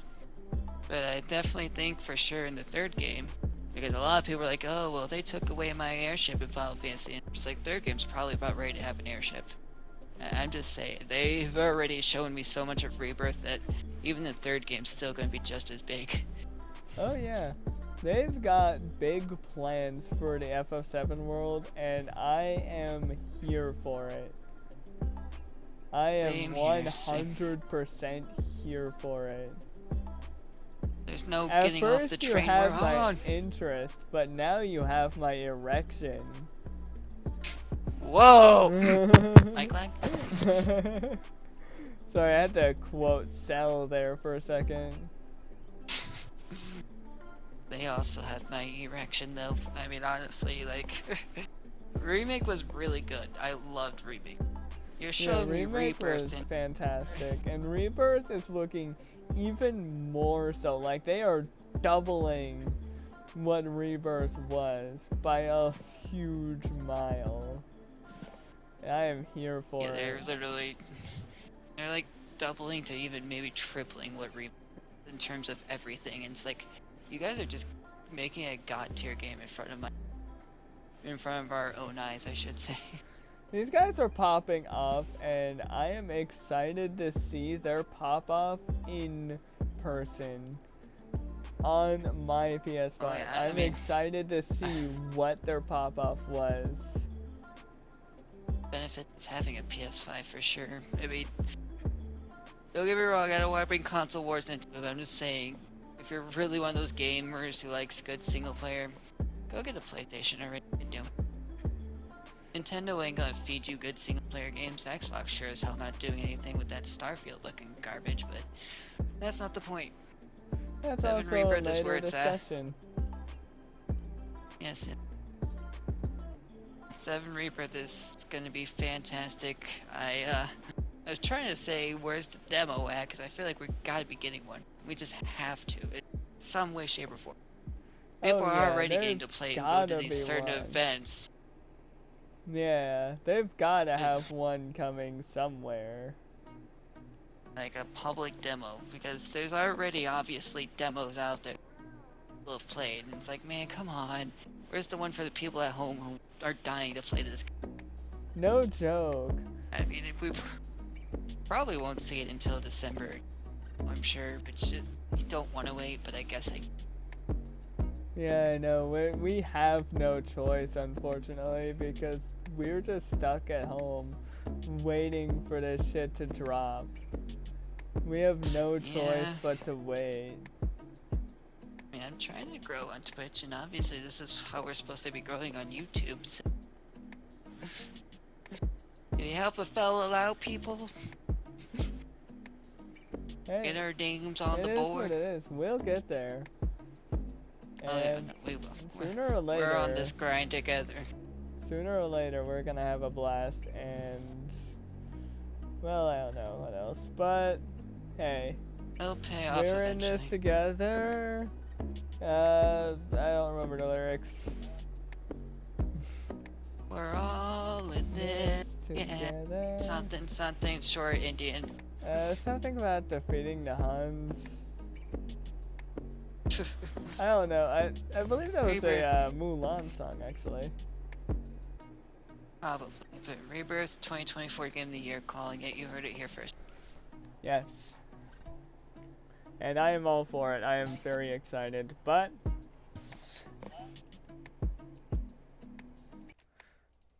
I think it's time I said but twice. I think it's time we get into the fun side. Well, I guess right now it's not really the fun side. I'm sorry, but it is time to talk about what's wrong with currently Epic Games. As far as we've heard, they have let go 16% of the employee base, which sounds little, but it's actually a lot of people that end up losing their jobs at Epic Games. I would understand if it was like one of those scandals where an employee was leaking some information secretly through another Twitter account and they found the guy who was doing so. But I don't think that was the case. We got no word as to why the employees were let go, and it's ridiculous. I would really like more information as to what the context is, why so many employees were let go to begin with.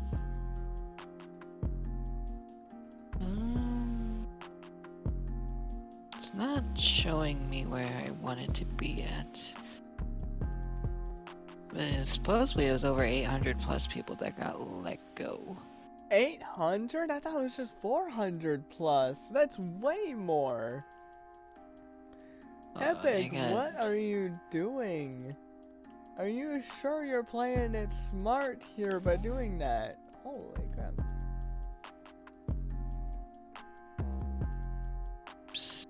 Fire. Seems like it was supposed to be 100, but it was 830, which is 16% apparently. Yeah, that's...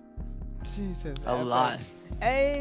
You are a massive ass company. Why are you so huge? Like, holy crap. But like a lot. Why were so many people let go to begin with? I get it. Especially maybe you were running tight on money and you needed a solution, so you figured You would let a lot of people go, save yourself some money. Well, I hope that a lot of those people actually end up finding good jobs, because that is unfortunate for them to have lost their jobs like that. It is. I mean, some of those people only made $22 an hour, which, I mean, That wages need to go up for game developers anyways, but that's a little ridiculous in my honestly, opinion. I would probably take that though, because right now my paychecks are booty. I'd probably be doing a lot better on $22 an hour. I'm not gonna lie. I mean, same.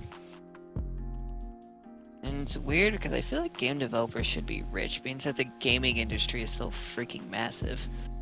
Yeah, no joke. And don't get me wrong, it is really crazy to see what Epic Games is doing with everything. Like, they're bringing Jack Skellington into one of the biggest Battle Royale games in the, I was gonna say world.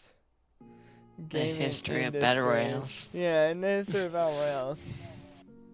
But they're still letting so many employees go because of how tight they are on money. I know you want to please the fans, Epic, but there has to be a better way. You probably could have let less people go, or maybe not hire so many people next time. Yeah, that was a lot of people. That was like, really.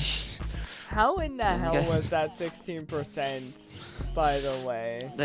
That is... I don't know. They must have like 3,000 plus people working at Epic Games, personally, no to be joke. honest. Maybe even more if that was only 16%. Like, my god, that's a lot of people. And still a lot of people got laid off, which is unfortunate. And I'm willing to bet. Unfortunately, I even heard that Donald Mustard, the guy behind the stories of Fortnite, is no longer working with them, which sucks. He stepped down. It does suck. It really does. It's like. Although I did hear that the new story director is actually someone who did another game that me and you are familiar with. I can't remember the game name though. Yeah, I don't remember, but there's still a lot of people. I'm willing to bet Sony's gonna skip up some of them because Sony in particular loves giving us rich worlds to get immersed in, and a lot of them probably were level designers, if I had to guess. If Donald Mustard goes towards Sony as a new job, we're gonna have some excitement for any Sony game that drops, because legitimately Donald Mustard did a really good job with what he was doing with Fortnite. There were just some downsides to his storytelling in some way, but that'll happen with the style of story they were trying to go for. Was he a director of Fortnite? Hold on. I can't remember. Was he the story director? Oh, he was. Okay, yeah, he was the chief creative officer and the boss of Fortnite. So, like, he was leading the charge of Fortnite, basically. Yeah, pretty much. And now someone else takes that spot. Oh man, that is quite the Donald Mustard skin. Beam? Did he really have his own skin? I didn't even know that. I guess I shouldn't be surprised. It's his game that he's doing, or was his game. Now we have to see what the new guys really do. Story director? I think it is. Fortnite's new storyline director is here. Who though?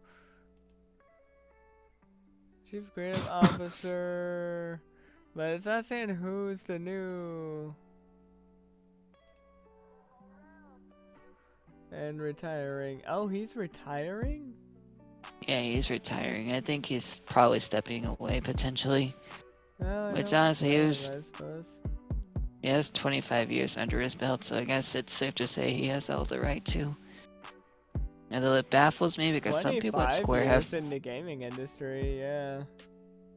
Although it baffles me because someone like Nomura, I'm pretty sure has more years, but Nomura is just like, I'm too addicted to this. Yeah, Nomura is just too good at what he does, honestly.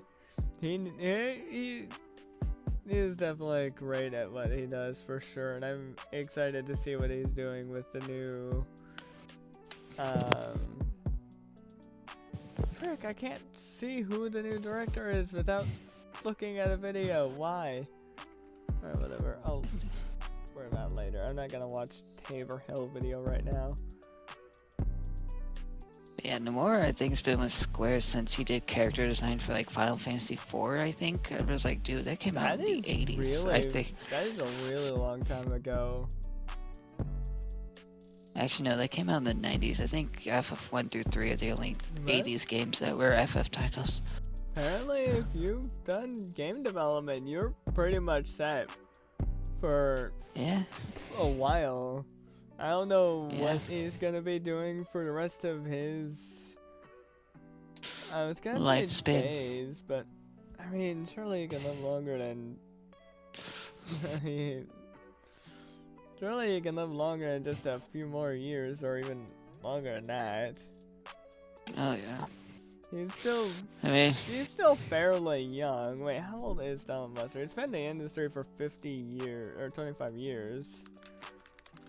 Can't be no older than like 40 something, 50 something. Yeah, I know. Yeah, he's about 47. Yeah, I was thinking, like, I don't even think he's in his 50s yet. He's retiring pretty early, I gotta say. So, yeah, he is. I don't know what he's gonna be doing now. Like, what could the man be doing? He becomes creative director over the next Naughty Dog game because that studio needs help. That studio does need help. If he's in there, I'm down to follow Naughty Dog. But right now, could be better.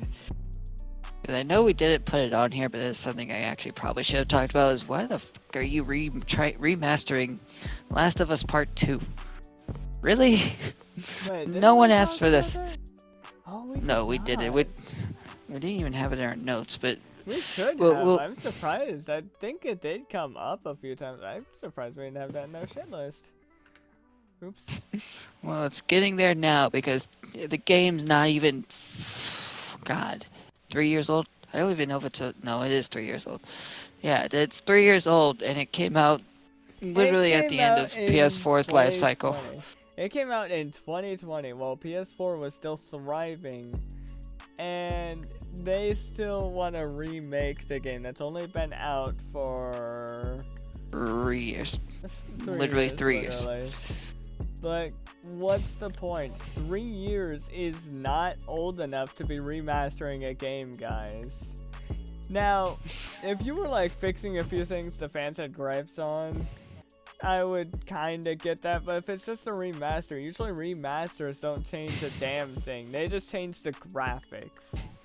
And I don't think that's very well worth it, because Final Fantasy VII Integrate, they basically remastered their game without releasing a whole nother game for people to buy. If anything, they literally gave you a $20 DLC to go with the game. That's how you should probably be doing a remaster of sorts. Literally. And that $20 DLC just expanded the story of Remake even more, expanded Midgar even more, because you got to play as Yuffie. That was way more worth it than having to pay another $70, current game price, for a game that's just gonna be the same thing you played in 2020 and gave Game of the Year. Yeah, it didn't need Game of the Year, but it's unfortunate. Legitimately. Seriously, if they got Game of the Year with that game, why bother remastering it? You're just milking the cow and beating the dead horse at this point. Yeah, they already did that with Last of Us Part 1. They just want to make it with PS5 technology. It's like, yes, it looks prettier, but it's literally still the same game I played back then. Yep, exactly. And I never even beat Last of Us Part 1. I couldn't be arsed. Look, I beat it, but I don't like the game.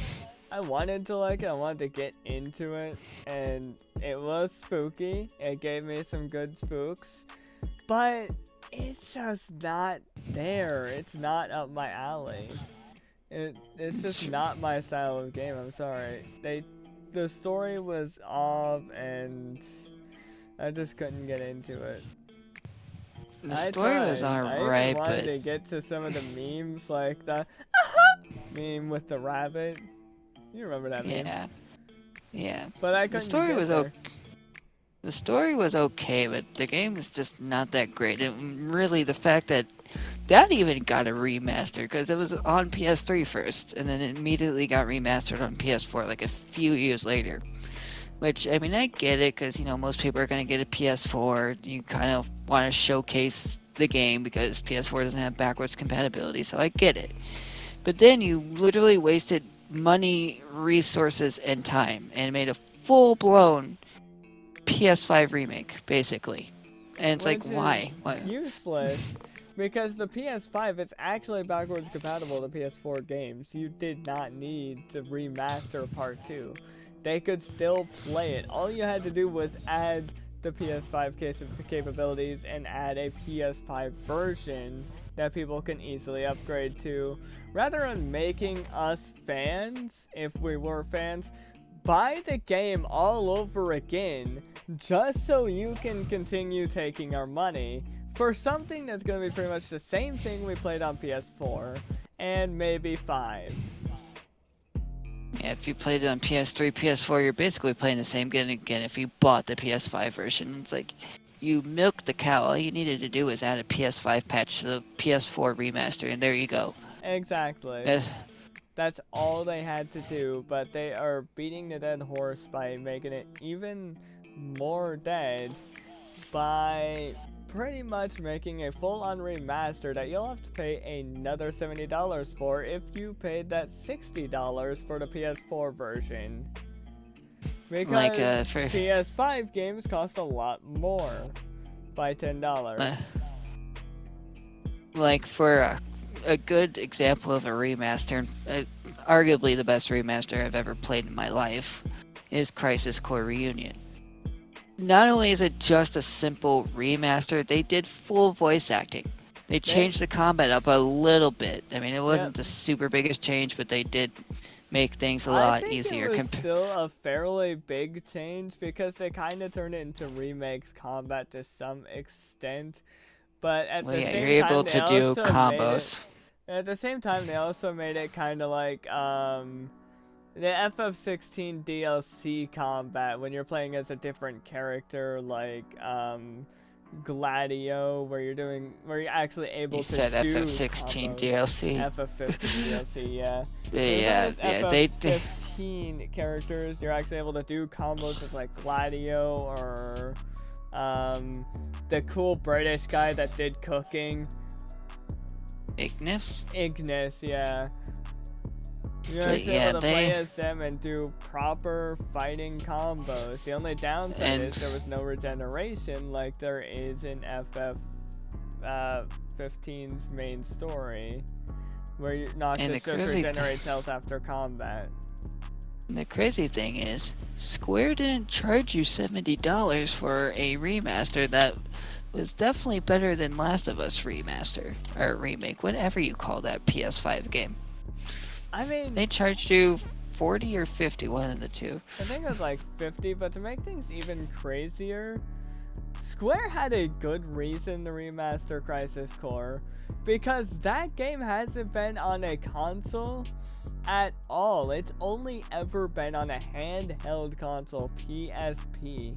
It's never been anywhere else beyond that. So if you wanted to play Crisis Core Zen, you had to have the PSX fucking emulator to play it. And that would be impossible. Almost, that would be kind of difficult if you don't have a very good PC. Most definitely. And then now, with Reunion being out, you can play it on your platform of choice. Literally. Yeah, it's on every platform currently. Yeah, they released it everywhere. So if you play Xbox, there you go. If you play PS4, it's still there. PS5, you got it. Xbox there's Xbox has Xbox there's Switch has it. PC has it. It's everywhere now because you can literally play it wherever. It's probably even on Xbox's cloud gaming. In all honesty, with you, in all honest. Yeah, and to be honest with you, fuck. me forever to get that out. Right now, the Xbox Cloud Gaming, as far as I know, is in beta, but it works fairly well. Play from your browser if you need to. It works.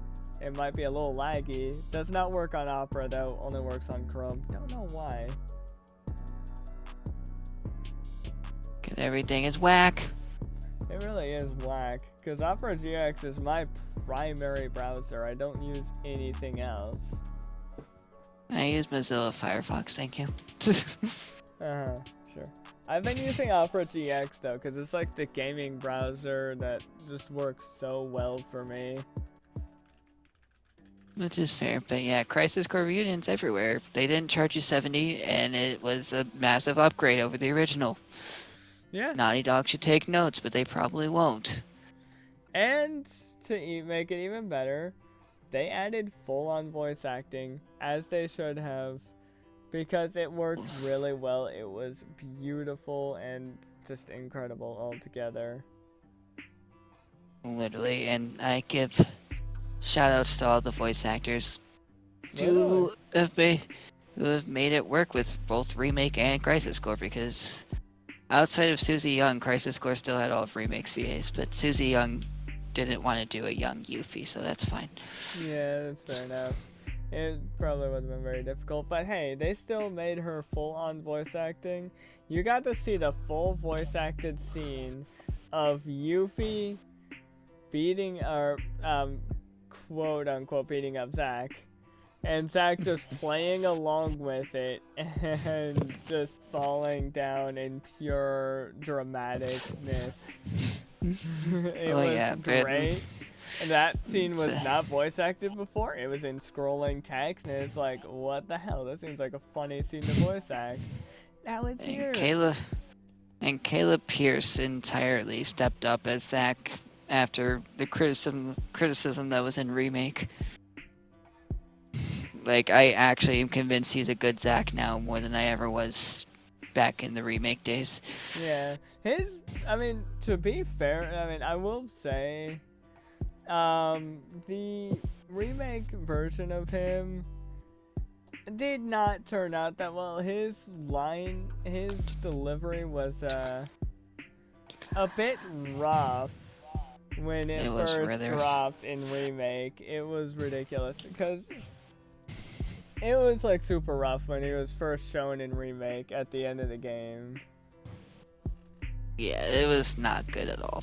I was just kind of disappointed, and then Crisis Core is like, okay, now he's starting to take the Zack character serious where it matters most, because it's literally Zack's game. Yeah, no joke. They are literally picking it up, and I love it. Like, literally so much of the 7 cast, if you will. Just incredible. And I know we're talking about 7 again. This always happens. Whatever. I don't care. That's always happened. But you know what? Another... all the very cool stuff 7 is doing aside, and the stupid truth that unfortunately Naughty Dog is doing another remake, you're gonna have to pay $70 for that. Speaking of having to pay extra for things, apparently, according to rumors, and even Cypher and Ninja's probably brought it up a couple of times, apparently in the next month, I believe, or maybe later this month, I think it was next month though, they're going to be raising the V-Bucks prices, which is very annoying. Yeah, it is. That is way too much capitalism. Yeah, capitalism is going way too hard here, and I do not like it. I do not like capitalism by any means. I never have. It's so annoying because we have to do all this work only to keep spending more money than we're making. For serious. It's probably why we're broke all the damn time. Yeah, it's literally why we're broke all the damn time. We keep spending money on all this crap that we may or may not need. But it does not help that the things are so cool. We just kind of have to get them.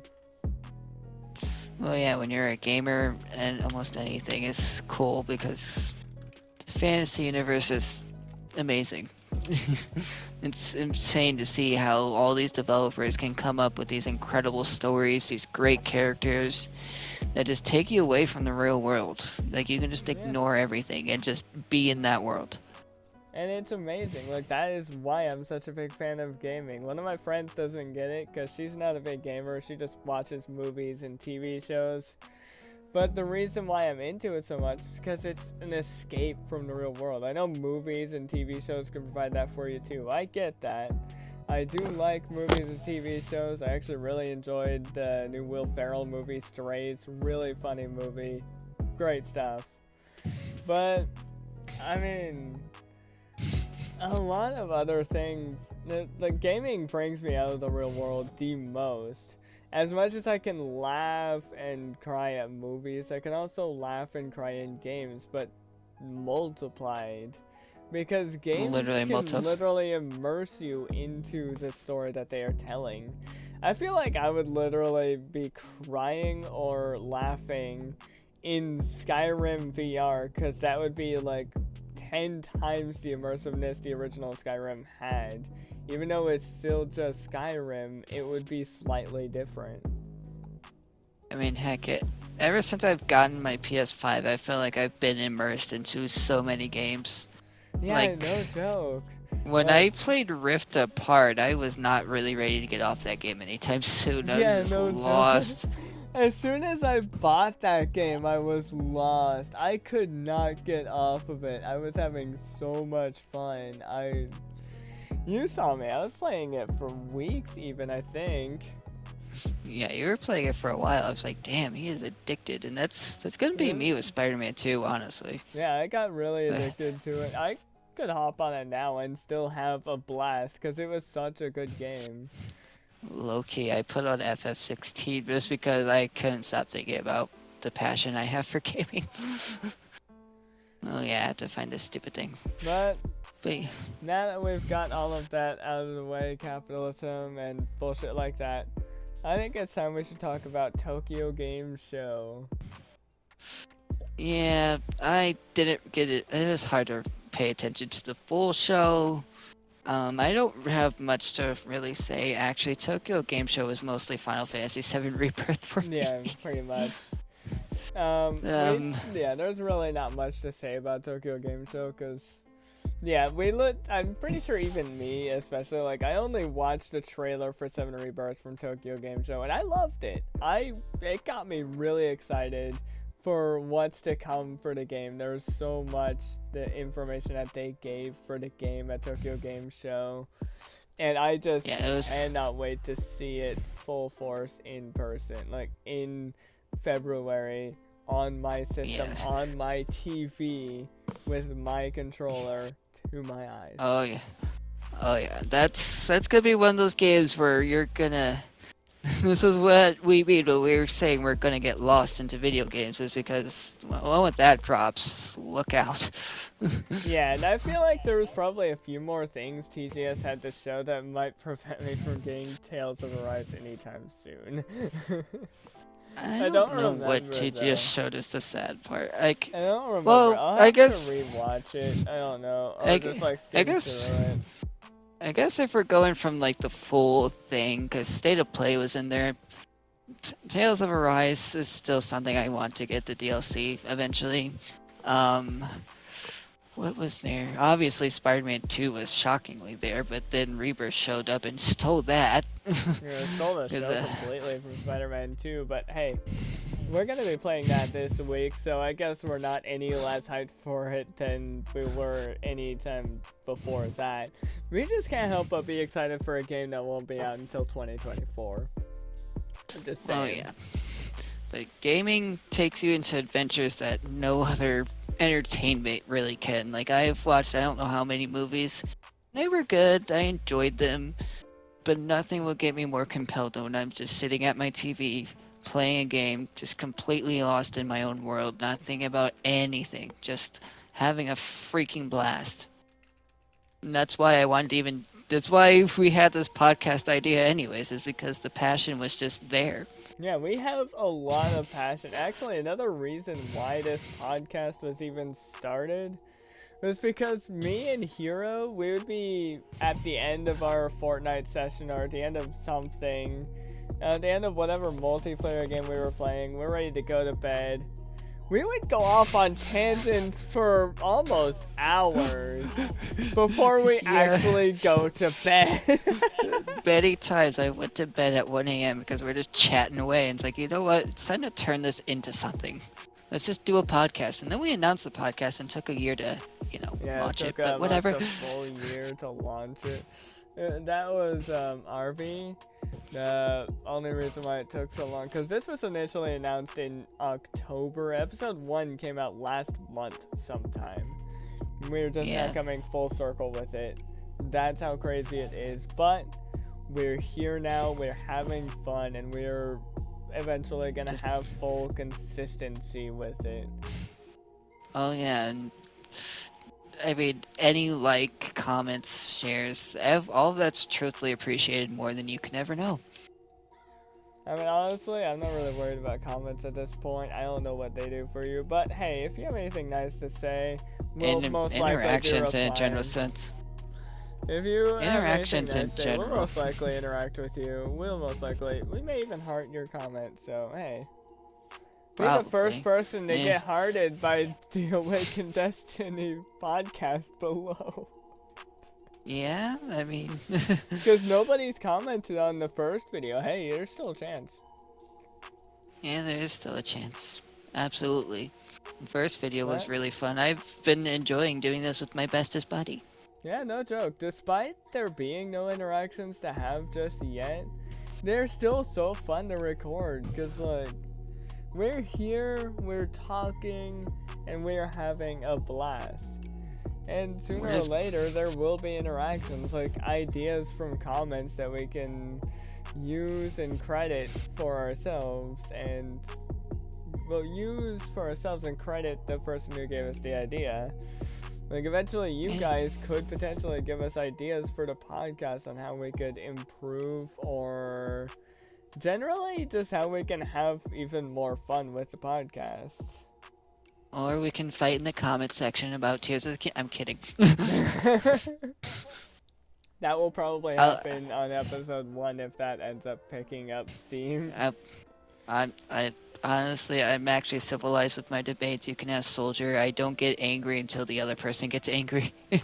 Yeah, usually, yeah.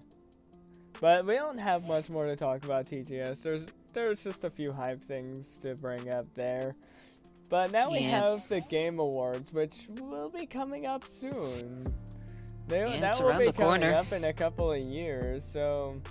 Couple of years? Hold up! Months. Couple of months, like a month and a half. My English. And this year, this year is actually going to be special because it's the 10th anniversary of the Game Awards. Yeah, we're gonna try not to talk about it too much, save some discussions for future episodes. But I am excited to see what they have to come. They could have some really cool games to come. Just for some small predictions, Game of the Year to me, either going between Spider-Man 2 or Baldur's Gate 3, which I still have yet to play Baldur's Gate, but I've heard a lot of good things about it. So have I. I'm expecting it to be... RPG of the year, I think, is actually going to go to Final Fantasy 16. As much as people want to say it's not an RPG, you're really not going to be able to... RPG. It's an action RPG, which there's not hardly any difference between RPG and action RPG. The only difference is regular RPG, turn-based, action RPG, better combat. Sorry to say it, I don't like turn-based combat.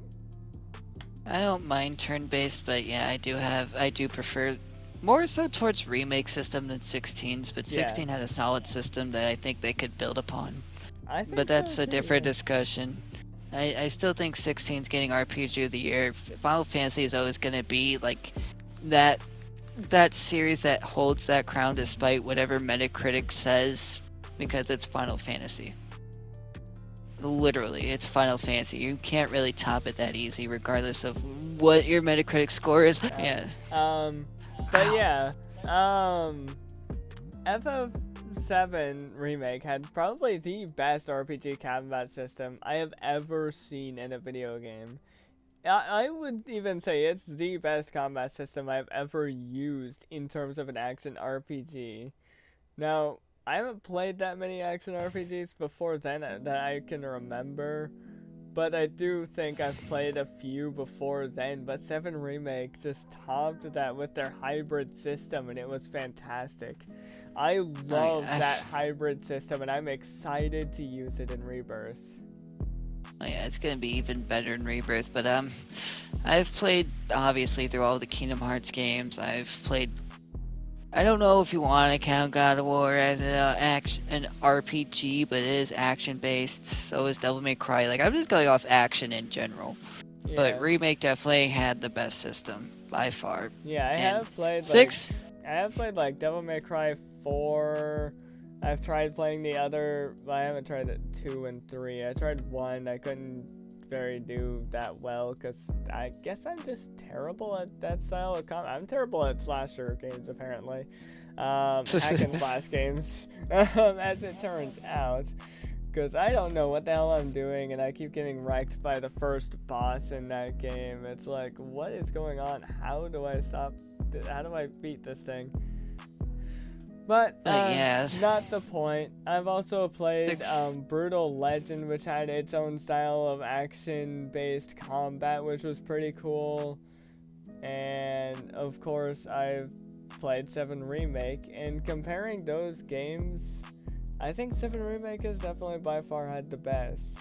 And it's very strategic system that you can really think about. You have to... In some battles, you have to really think of how you want to do them, especially if you're playing hard mode. Oh yeah, the boss battles you have to think. Like, I know some people are like, oh well, it's hacking. No, it's not. You're not hack and slashing through anything besides the regular enemies. You have to strategize. You can hack and slash through regular enemies, fine. You can hack and slash through that box side quest game you do for those kids, where you have to slash as many boxes as you can in this amount of time to get rewards. Sure, you hack and slash through that, but if you want to get through it faster, use some abilities. Maybe throw in a spell or two. You might get through it faster. Wait, I don't remember if you can use spells in that system. I think there's only abilities. Yeah, it's only abilities, and that's... If you ever go on a plat run for Remake, you're going to have to use those abilities, because one of the trophies, you have to get a certain score, and it took me like 5 tries. Yep, and it is not easy. I don't even know if I got the trophy. Oh, wait. Yes, that was one of the recent trophies I got. I got the trophy for beating Wedge in, what was it? Darts. So go me. Yeah, that was a fun mini. See, that's what I love about... Oh my god, this could go on to a whole Rebirth podcast. I feel like this podcast is going to be Awakened Destiny Episode 2 Rebirth. Like, straight up, just the mini games that they've even done with Remake and going into Rebirth, it's just like, this is incredible. Absolutely incredible. I'm having a blast. I feel like Rebirth is gonna like double that, have even more mini games to play and have fun with that you don't even have to do, but you can for the sake of doing it. But yeah, back to the Game Awards. Definitely think Spider-Man 2 or Baldur's Gate Game of the Year, FF16 RPG of the Year. I hate to say it because I prefer Mortal Kombat, but just off general conscience, Street Fighter 6 is winning Fighting Game of the Year. Best Art Direction. It hurts, but Tears of the Kingdom. Oh, that really hurt. But it hurts admittedly, to think that that game could possibly win Game of the Year. But I haven't heard much talk about it since it dropped. Like, when that game dropped, there were TikToks after TikToks about that game. Of course, I wasn't getting recommended them. I don't follow gaming TikToks. I get a lot of other TikToks. Like, Whose Line Is It Anyway, which is very entertaining to watch. I love watching Whose Line. I follow gaming way too religiously, but I think Tears of the Kingdom might get art direction. I can't think of another game that would be able to combat that, because Spider-Man 2 is... it's based in a real city, so it's not gonna get art direction because it's Yeah. literally based in a real city. It's literally in New York, which is a real city, and yeah, I Maybe don't Final really know. Fantasy 16. FF16 could, because it's not based on, well, it could be based on, but it's not literally anything real. It's an RPG world. It is totally fictional. Nothing is real in that world. Except for Besides the swords. characters' emotions and swords. But What Torgal is isn't real. Everything in the world isn't real. Like the whole everything you see, you wouldn't be able to find it in real life. Everything okay, you see you within might that be able world, to find a real Torgal, but outside of that, no. it might be a little rare. It might take a lot of breeding. Good luck. But moving on from the Game Awards, because we'll have a lot more to talk about that in the future before it drops. Let's go on to Xbox getting Activision Blizzard to cap off the episode. Honestly, I don't know how I feel about it. Look, I could care less if Xbox gets COD. Take COD for all I care. I don't care. But do not ruin my favorite MMORPG of all time. Don't even touch it. This is this is where the fans are gonna tune off if you're an Xbox stan, but I'm gonna lace into every last thing possible. Because I've had thoughts after thoughts. I've fought with my own brother over this, and I'll do it all over again. But just because Xbox got Activision Blizzard does not mean Sony's gonna die. It won't happen. It's not going to happen. The reason why Xbox wanted Activision Blizzard is particularly for COD, and the reason why they wanted COD is because they want to make money so they could try and keep up with PlayStation in the console department. And that's still probably not even going to happen because COD is ass. Yeah, You have to really... COD is eventually going to go downhill. It has to. There is no way people can keep playing first-person shooters for the rest of their lives. There's better games to play. Call me crazy, but I don't think it's a good idea to just do any... don't think it's a good idea to just play nothing but first-person shooters the rest of your life. Granted, especially Call of Duty. I'm probably going to be playing Fortnite for a really long time. That's an exception for me because crossover skins exist in that game. A lot of crossover skins and a lot of really cool things to actually do to that Battle Royale compared to what Warzone is doing. Warzone is your generic 3D Battle Royale, first person, where you just go around, armor up, weapon up, and shoot anyone who's around you.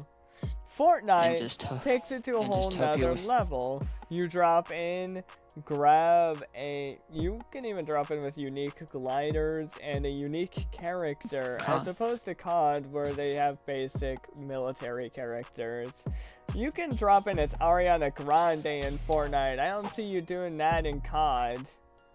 I can literally drop in right now as a freaking thick-ass tuna fish, for the love of God, and literally go around shooting people or doing stupid emotes and actually having fun. You know what the sad thing is? I'm not even a big fan of Fish Stick, but it's still a unique skin to have compared to a basic-ass military skin. Granted, that was actually one of my gripes about Fortnite when it first came out. It didn't have any good skins to start out. It was all basic stuff. Like, a lot of Fortnite OGs are gonna hate me for this, but I do not like Renegade Raider. I'm sorry, but that is the most basic skin ever. Like, I mean, hell, I'm sorry. I could say the same thing about Skull Trooper. So basic. But there are so many cool skins in Fortnite. If you don't like the OG style skins, they still have a lot of cool crossover skins. They still have some good characters that they did themselves that are not crossover. Literally right now. You don't have to drop in as an OG style skin. Right now, in the item shop, you have I think three or two crossovers. You have Walking Dead, Rick and Morty, and DC. That's Like, I 3 can go crossovers in. right there. And they have a lot I of c- they have a lot of good characters in the DC section right now. I, Like they have a I good can literally Harley Quinn skin in there. They got the Flash. They got a Wonder a Woman, couple Beast variations Boy. of Batman, Wonder Woman, Beast Boy. They even have Deathstroke, but I've heard some gripes about that skin. I don't blame them. I kind of feel the same way, which is why I'm not getting the skin. But literally, I can go in as freaking Rick Sanchez, which if you didn't get that battle pass, I'm sorry, and go shoot someone who's using Goku, or I don't know, use freaking Harley Quinn and go shoot Sasuke in his Chrome Dome or whatever. And if you didn't get the battle pass, that's fine. You can drop in as Meeseeks, Morty or Summer. One of those 3 Rick and Morty characters, and you can go grab yourself an AR or grab yourself an SMG and headshot a lot of people. Or you can grab yourself a shotgun if you feel like, pump shotgun specifically, if you feel like one pumping almost. You can literally go in as any of those characters. You could probably do a duo emo with some freaking, I don't know, Spider-Man. You can like do a duo dance emo with Spider-Man as like Rick or Summer or Sasuke or any nerdy skin you have. That is literally interesting. It's crazy. You can literally cross. This is one of the biggest things about Fortnite that I love. You can literally cross over 2 different characters that aren't from the same universe, even remotely. You can cross over Assassin's Creed with, I'm gonna say, Terminator for no reason, and just go around fighting people about it. Because they finally released a proper Terminator skin. I can finally play as Arnold. Go Fortnite. I mean, hell, we're talking about dirty things. They freaking have Becky Lynch, John Cena, and Bianca Belair from World Wrestling Entertainment. Yeah, so and you can go around If you're a fan of WWE, I almost guarantee you they'll drop The Rock's actual wrestling skin eventually. And you can pair that up with freaking styles of Black Adam and Foundation. The Foundation. And you can literally do that while, say, your partner's using, I don't freaking know, like, I don't know, Aloy, because Aloy... Yeah, why not? Or freaking... You can literally... Actually, what's really cool about that as well, you can literally cross over, if you play through Chapter 2, Season 6, you can literally cross over Aloy with Lara Croft. If you really wanted to, which would be very fitting, because both of them are pretty good with bows. And they're both adventurers, so one's in a post-apocalyptic world, and the other is in a different kind of universe. The other one is in the real world, basically, where they're exploring like old locations, like old historic locations, and getting some old historic stuff from those, putting them in a museum. Pretty much like kind of like Uncharted, basically. No, not Uncharted, but probably that movie series, Indiana, kind of like pretty much like Indiana Jones, who is also in Fortnite if you play through that battle pass. And I have Indiana Jones, I just don't really care much. I didn't watch Indiana Jones, I'm sorry. I've never watched, or I've watched Indiana Jones, I just don't have the skin. But yeah, there's crossovers after crossovers, and it's just better than Warzone, and it's better than Call of Duty as a whole. It's just better than any shooter that could ever exist. Like, I'm sure maybe PUBG has a few crossovers, but that would make it better. And I don't see crossovers happening in Super Animal Royale. Sorry, Wask. But, yeah. Yeah, probably not. I mean, Apex has some crossovers, and that might be the only other Battle Royale game I'd probably play, because it's at least a little more creative. Yeah, I mean, I still have yet to actually touch. I have never played Apex Legends in my life so far. Not once since it dropped. I have not picked up the game. I have not downloaded it. I have not touched it at all. I've played it a few times. It's alright. I know you and Vampire used to play it a lot more. Well, Vampire specifically. I've only played it a little bit, but once I got the PS5 version, which again, the studio doing the right thing and just not charging you $70 for a PS5 version, It felt really nice, but I got bored very easily because I didn't fully comprehend what I was doing.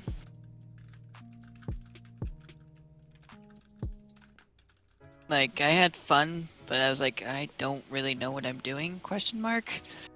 Vampire wasn't too helpful. Yeah, no joke. Honestly, I'm sure if I picked up the game, I could probably figure it out. I don't know. I've seen like very, very, very like really small tidbits of like what the game could be about, or like how the game is played. But that's only because I was rated into a stream that happened to be playing it, and I looked at it a little bit. I was like, it looks okay, but I don't remember it that much at all. But regardless, I going back to the resting my case, yeah. I digress. Xbox getting Activision Blizzard, I don't care, honestly. Just don't touch my World of Warcraft and don't even bother with anything Blizzard related at all. You can have COD all you want, but leave World of Warcraft alone. That is one of my favorite MMOs to still exist, and I really hope it gets a new expansion soon without you, Microsoft. I generally hope. I mean, I don't care for it, but I also, again, want to reiterate, Xbox fans, it's not. You guys are the ones who really want to keep the console war going because you guys have been outrageous since freaking the acquisition has became official, especially a few in particular that I will not name, but some of you don't even touch Activision Blizzard games, and you're trying to just be like, oh well, no, Sony's gonna die. It's like Sony's not dying, but okay, believe what you want. If you touch Activision Blizzard games, it's because you're touching the crap out of Call of Duty, and you need to stop touching it. Play something else. Get your mind off of those shooters that probably make you throw your controller against the wall. Take a break from them. The ones I'm thinking about definitely do not touch any Activision Blizzard games. The one that I'm mostly thinking of played Overwatch, but they stopped playing Overwatch. So, and if there's anything I would want, it's for Overwatch 2 to be fixed. But I don't know if Microsoft will do that. So, I don't really care at this point, honestly. Overwatch 2 was a cool idea, but it got completely shafted by the fact that, well, there's a lot of cool things that were supposed to come to the game that didn't end up coming to the game, which was very unfortunate, to be honest. Because I really did want to get into a game, and I really wanted to learn how a specific character works better. That's not how I meant to word it. I really wanted to get into learning how a character works a little bit better than I knew them then, but it just didn't pan out that way because of Blizzard not doing their job right with the game. I mean, Overwatch 2 flopped pretty hard on Steam, and I don't remember the reaction they had, but if I am remembering correctly, they were confused on why it flopped on Steam. It's like, because you guys literally ruined your own game. You guys had potential when you launched this game. You made it free to play. You kind of screwed up by making Battle Passes a thing, I'm not gonna lie, but I mean, honestly, it's just the standard. I don't think that's too big a deal, because that's a standard for any free-to-play game. I can gripe less about that. I can get over that, because I play a lot of games that have Battle Passes. Not a lot of them, because I can't be bothered to grind out Battle Passes. I'm only grinding out Fortnite's Battle Passes, alright? But I can get over that. That's in a lot of free-to-play games. But it would be nice if they would be a little bit more interesting, I'm just saying. I'm more concerned with, like, anything else that you would have to pay for, which makes no sense. You should be making money fine off of the battle passes you're releasing and, you know, the points you have to buy to get more skins and emotes and whatever, what have you. I mean, I wouldn't complain about the battle pass if I wasn't a big-time original Overwatch 1 player, where I, can level up and earn these things. No, I have to pay my way. It's like I'm not made out of money. That's what bothers me. I don't care about the battle pass itself. I care about the fact that I have to spend money on every last thing because microtransactions are a thing. That's the unfortunate thing we can never change. I mean, if you're really passionate about the game, then fine.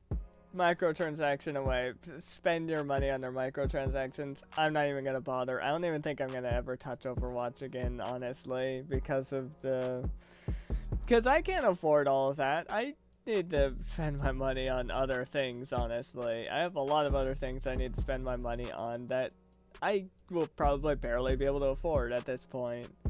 And yeah, I'm not about to just make my paychecks go negative because I had to pay money to get more skins or get more styles for characters. I don't care.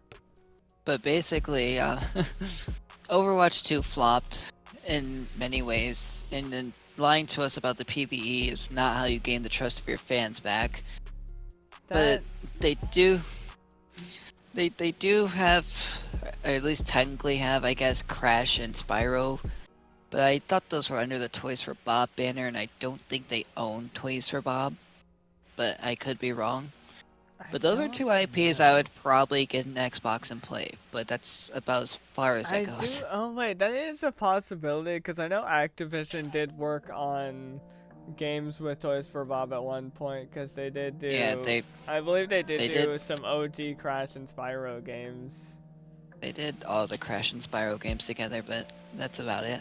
So they might have some partial ownership of that. So there could be potential crossovers with that, but that's that depends on them, or maybe they just don't have rights to the characters just yet. I don't know. I don't know what's gonna happen. I know Overwatch 2 has done, or Overwatch in general has done a couple crossovers, I think. Has it? Yeah, they did One Punch Man. They're doing Diablo 4 right now, which would probably be the only Blizzard IP I would play at this point. Diablo. They did World of Warcraft, which that's a lie because I'm getting you into World of Warcraft whether you like it or not.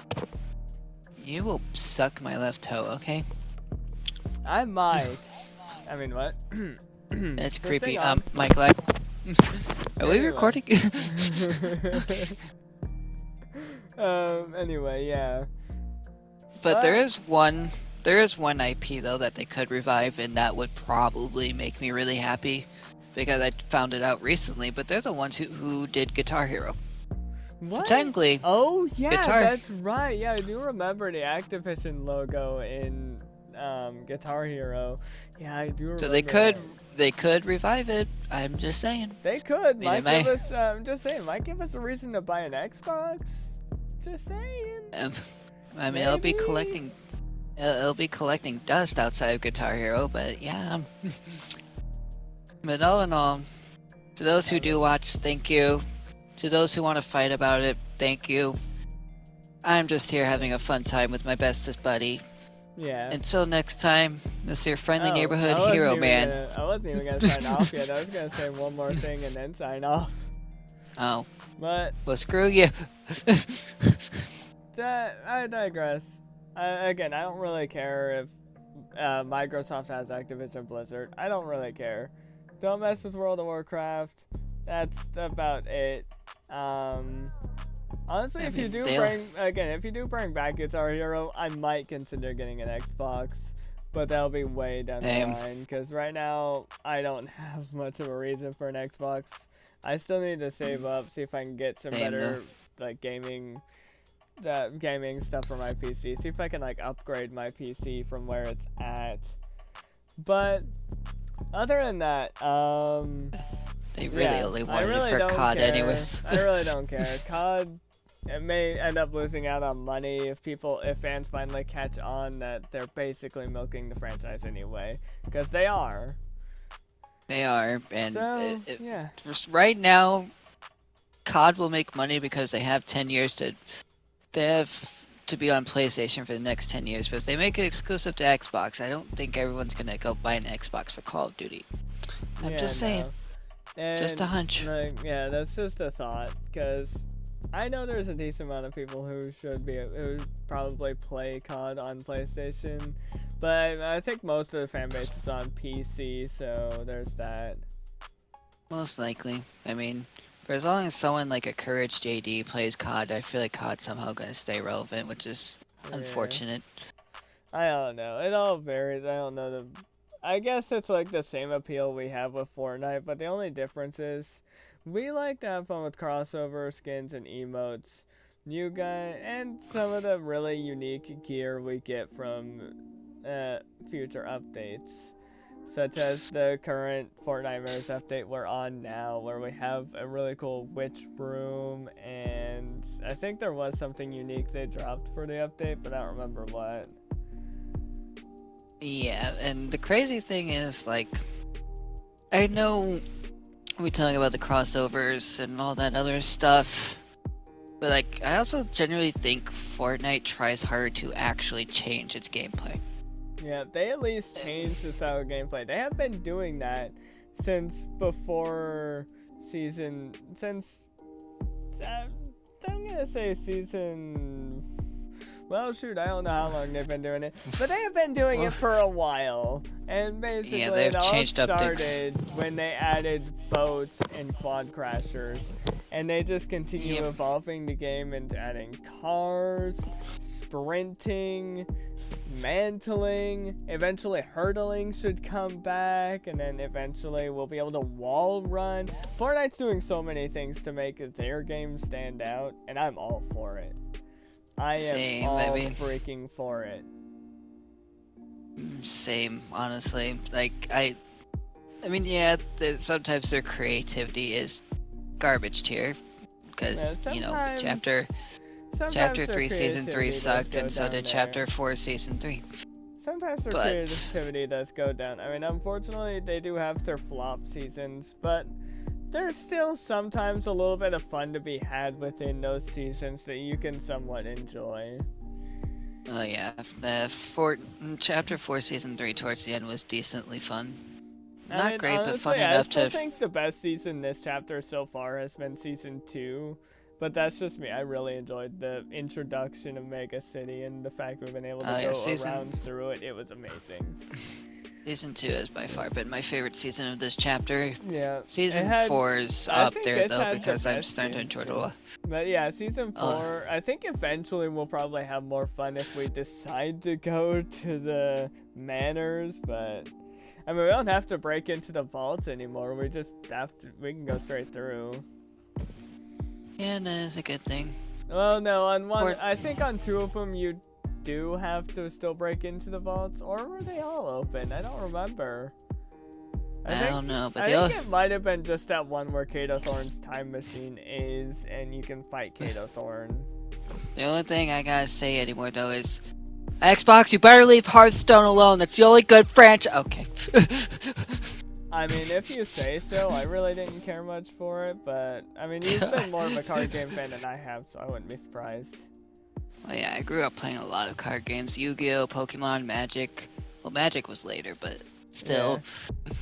I don't think I love card games as much as I used to when I was younger, because Yu-Gi-Oh was my shit, and then it went really complex, and it's like, if you do wanna get into some really cool card games like Yu-Gi-Oh, I highly recommend Inscription.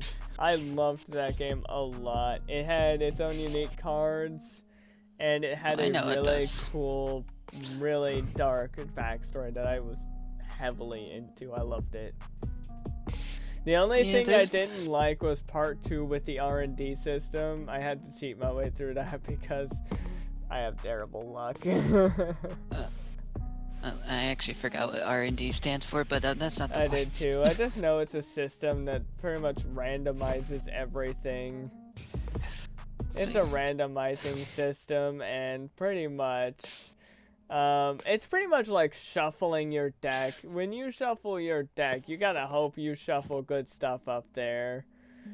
That's pretty much an R&D system. Yeah, that's pretty much an R&D system.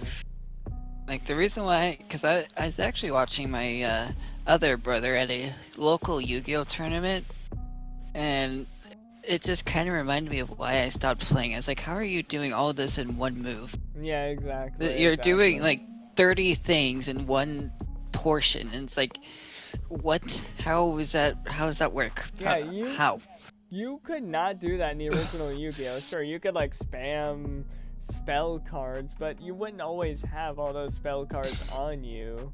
Like, I don't know how people are doing it, but they're able to draw a good hand to where they can basically do this, use that ability and do this, use that ability and do this. Suddenly there's a Link monster on the field. What is that on the field? What are you doing?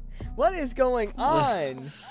Like, literally, they'll get rid of another monster to summon another monster, and then to summon another monster after that, and then somehow summon 2 more monsters, and then Link summon, and then you can't do anything after that. You're dead. That's it. Nothing to do. Like, luckily, if they go first, they can attack on the first turn. But even if they don't attack you on the first turn, there's not really anything much you can do against that. What? Summon a monster in defense mode. There, you surely you got nothing against that. Yeah, then they're just gonna summon more monsters again, and you're just dead. I don't understand how people make their decks like that. Like, Hero used to be really OP at making decks. He'd always have the most OP decks, and luck for that matter. Like, holy crap, your top decks were insane. Yeah, they were, and nowadays it's not even on par with the decks that are here. Yeah, I know. And that's sad. Even if Hero got his luckiest draw on the first round, it wouldn't matter because so many people know how to do this and that and have like a 30-minute turn to pretty much screw you before you even get to your turn. Like, literally, XYZs, well, more so Link monsters, but XYZs, at least the newer ones, are at that point where it's like, I don't know what to do. My decks back in the day were so damn good that they would have been untouchable, but nowadays it's like, what do? I don't have a counter, I don't have anything, because some of these cards are like, well, your trap cards don't work, even though they're meant to destroy certain monsters, blah blah blah blah blah, but it's negated because I'm OP. And that's basically what it is. Yeah, literally. They literally made Yu-Gi-Oh! The most unfair game, and I don't know how it works anymore. I don't understand. Can we just go back to the good old days? Get rid of these Link monsters. I wouldn't even care if we went back to just XYZs before the Link monsters came out. I used to use XYZ monsters. They were at least a little more simplistic. Like, holy crap, at least you knew what you were doing. I don't understand how Link cards work. I could understand how to summon a ritual monster better than I understand a Link card. That's the bad part. Literally, even pendulums are actually really more complex than I've seen. Like, at first they were simple, but no, even in tournaments that, again, I've watched, it's just like, what are you doing? How are you doing any of this right now at this exact moment? Yeah, exactly. What effect or ability do you have that's basically saying, hey, I can pull this card out of my ass? Yeah, literally, that's all Yu-Gi-Oh! Is these days, just pulling shit out of your ass. And I do not mean actual shit, I mean, like, you can pull shit out of your ass. Like, it's literally ridiculous. Like, I hate it. My best Synchro deck probably wouldn't be able to even keep up, and that Synchro deck was untouchable. That Synchro deck was great. I miss your Stardust deck was just insane. I missed it. I remember using it. I missed my Stardust deck too. God, I miss my gold Stardust white. Was it Stardust Dragon? I think it was just Stardust Your Dragon. Japanese Stardust Dragon. I miss my gold Japanese rare. Stardust Dragon. It was gold and beautiful, and it was the best card in my collection. I miss that, and I miss my Blue Eyes deck. I had Neo Blue Eyes, regular Blue Eyes, Ultimate, Blue Eyes Shining. Like, those two decks, the Synchro and the Blue Eyes, were just unmatched. But nowadays, it'd probably get shat on because of stupidity. No joke. Like, if you have a Yu-Gi-Oh! Collection, hold on to it. Just have it around for display or something. Have your favorite cards around for display. Don't even use them. Don't even bother. Or if you want to make money, you can probably make a lot of money if you have any OG cards for people that are collecting. Because at this point, it's not even worth playing. I hate to say it. I loved Yu-Gi-Oh! Back in the day, but it's gone downhill. No kidding. It really has. And I know we kind of just went off another tangent, but again, we could talk about anything. Yep, well, again, welcome to Awakened Destiny, but Again, tangent over, honestly. Yeah, Yu-Gi-Oh! Sucks. Xbox getting AB doesn't fucking matter. It really doesn't. It's not relevant. It's not changing the gaming landscape. They only wanted COD because, you know, COD's that moneymaker, and it's like, COD's that you money can have... milker. COD's the mommy milkies to everybody.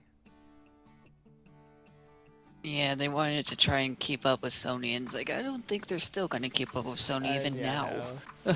Like, legitimately, just because you have COD does not mean you're gonna be able to keep up with our beautiful landscapes that we end up making on Sony. We're not developers, but that Sony keeps making on their system, you're not gonna be able to keep up with that beauty, that just absolute beauty that they keep making for their worlds. FF16, Hogwarts Legacy on PS5, you're not going to keep up with it. I know Hogwarts Legacy was released on multiple consoles, but I guarantee you it did not look nearly as good as it did on PS5. Potentially Series X, but that's like the closest it would have looked to being as good. And guess what? PlayStation got an exclusive quest with Hogwarts Legacy. Yes, and I did that quest, and it was good. It was actually a really interesting quest, and I recommend it if you have not done much with Hogwarts Legacy but the main story. I think I actually did that quest initially to level up my Ravenclaw so I can continue in the main story too. It was a good quest. It was a great exclusive quest. It was. PlayStation just finds ways to win. Like it, and what's crazy is people forget these developers can just say no. You know, like Square doesn't have to just put Final Fantasy on PlayStation, but they're going to because Final Fantasy and PlayStation are synonymous. It's just gonna happen at this point. Hogwarts Legacy didn't have to have an exclusive quest on PlayStation. But they did because there's a lot of players that are on PlayStation that would probably be interested in something like that. And a lot of developers have come out and said they trust the brand. And I know some people are like, well, Sony's paying them to say that. It's like, I don't think they're paying them anything to say that. Sony may be a multi-billion-dollar company, but they don't have to pay people shit to say anything. They don't like have a lot of people. They wouldn't even have to hold a gun to their head. They're just that good. They're just that damn good. You cannot compete. Like a lot of people were. Oops, shit. A lot of people were like, when Final Fantasy 16 came out, there's like, Naoki Yoshida is just saying it because Sony's paying them. And it's like, Sony's not paying him anything for one thing. The only time that would be the case is if the company was actually bad, but Sony is not bad. You gotta give them a chance. Like, no matter what research you're doing, don't trust everything you read on the internet. That's all I'm gonna say. And even with that said, like, Yoshida's a Japanese speaker, and while he has decent English, he's also a smart enough man to just not, to just simply not have to praise PlayStation like he did. But people want to believe, oh, because he's praising the PS5, Sony's paying him. It's like, no, the PS5 is just that damn good and it's worth the hype. It is. And I love it a lot. Sony has not let their foot off the gas pedal since the PS4 generation. No, technically since late PS3. Late PS3 was banger. I mean, I heard late PS3 was really good, honestly, and I'm not surprised. Yeah. Of course, during late PS3, or PS3 as a whole, I was on like Xbox and Wii and PS2. Mostly Xbox and Wii, but I mean, that does not make Xbox any better. It was only good during the 360 era. I'm sorry to say it, but there were just so many better bangers in the 360 era. And even in the 360 era, they didn't really beat PlayStation. Yeah, maybe the first half, sure. But as for any console life cycle, you have to win the entire course, and they did not. Sony pulled a stick out of their ass and was like, alright, we gotta stop screwing around, and that's what they did. They put out banger after banger immediately after they pulled a stick out of their ass. Yep. Of course, I still didn't play during the PS3 era. I don't really know why. I do remember wanting to get a PS3, but I've never had a PS3. It's just kind of weird to say at times because I really am becoming more of a PlayStation fan. I've had 4 and 5.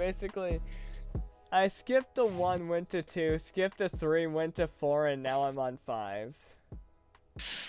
Yeah, and then there's me who's played and has owned every PlayStation because I believe in what they're doing. I believe in what the developers are presenting to us, especially now more than ever. Oh yeah, now Like, more than ever, I definitely believe in what they're doing.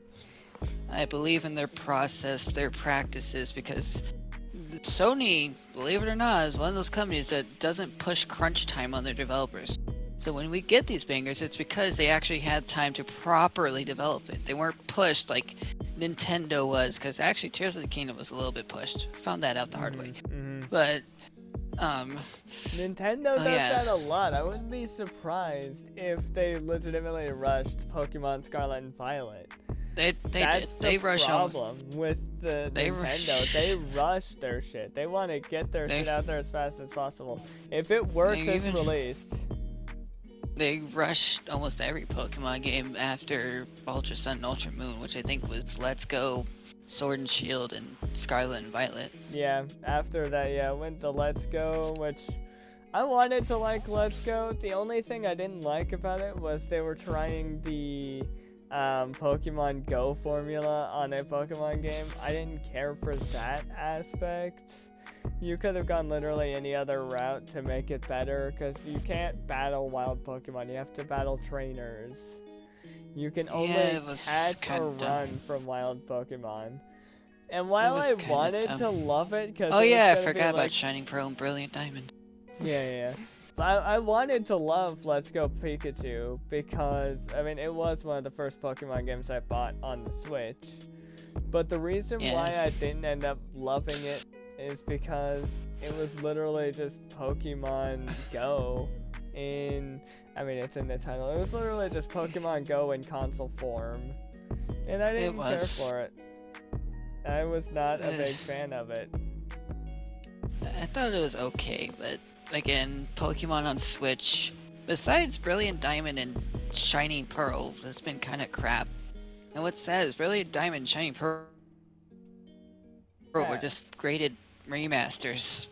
It was just simplicity, and that's really all they needed to have a decent Pokemon game. I mean, that's almost all Pokemon Let's Go Pikachu was. It was just a remaster, or I guess in this case, remake of Gen 1's Pokemon Yellow. The only difference is they had it in a bigger world. They basically remade the world in a 3D environment, and they pretty much made you... I do like how they implemented Pikachu, how you can like change his hairstyle, give him accessories, stuff like that. That was cool. I loved that. But you basically did everything else wrong by not letting us battle wild Pokemon to level our Pokemon. Nope, you have to make sure you have a lot of Pokédollars. And I don't even know if there's a way to farm Pokédollars. So you can buy all the Pokéballs to keep catching more Pokemon, get more XP for your Pokemon, and go from there. I don't really know if there's a farm system in. I didn't play that much. I didn't research that much. There probably is. Maybe that's the farm system. You keep selling Pokemon, you get more money. That would be a fucked up system, though. Pretty much. I mean, I finished those games, but yeah, Nintendo puts a lot of crunch time on a lot of things. I will say I was intrigued by the ending. I wanted to get to the ending too, because I kind of know what it was. But the only reason why I knew what it was because of Matt. I watched a lot of game theory, and he brought it up in his theories, and I thought that was cool. How they introduced the character, and he ended up, or what's it, she fighting you about it a little bit, about catching Mewtwo. I thought that was funny. It was a cool ending, but I think Nintendo rushes a lot of things, but the one developer they don't rush, and I'm glad, would be Masahiro, I don't know how to enunciate his first name, but Sakurai. The creator of Smash Bros, Kirby, and Icarus. Mr. Sakurai, if you will. Yeah, Mr. they don't rush him because... My father. Sorry. Yes, he is Daddy Sakurai, but they don't rush him when he's doing Smash. They don't rush him when he's doing a Kirby game. Although I don't know if he still does the Kirby games. He did for a while, but they don't rush him, especially during Smash. It's like, yeah, good. Let him do his work, and when it's done, it's done. Pretty much. It, But they need to stop doing this crunch time. I know you're getting the fans all hyped and stuff for these games, but which is what you 7 should be Remake doing. is doing the exact same thing. They're getting us all hyped for their game, but they're not crunch timing the game. Now they are, but they're crunch timing bug fixes. They basically have the game done. They're just going over it in a lot of places, make sure everything's good and clean. And the crazy thing is, with Rebirth, it's been in development before Remake launched. Literally. It really has, which is crazy to think about. They were bug fixing Remake while doing Rebirth, which is crazy to think about. And once once Remake dropped, they went full effect into working on Rebirth exactly the time they dropped Remake. Like, Nomura straight up is going fucking ham. He knows Literally. what he's doing. He really does. And having them multitask a little bit, going... I don't know if they were going between or if they had like 2 different teams working on each 2 different side. teams. But for Remake, they were Remake and Rebirth going on for a while. Remake going on since 2015, but during the Remake development, they started Rebirth. Oh yeah, so but they also can get it out to us as soon as possible. And the crazy thing with Remake is, like, they had to switch developers, which is why it even took 5 years, but yeah, literally around 2019 is kind of when Nomura split up the teams.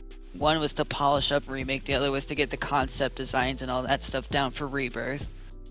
While also doing Intermission, because I'm pretty sure that was also in development. It's like, dude, you guys are nuts. And that was probably in development while they were polishing the game, which is crazy.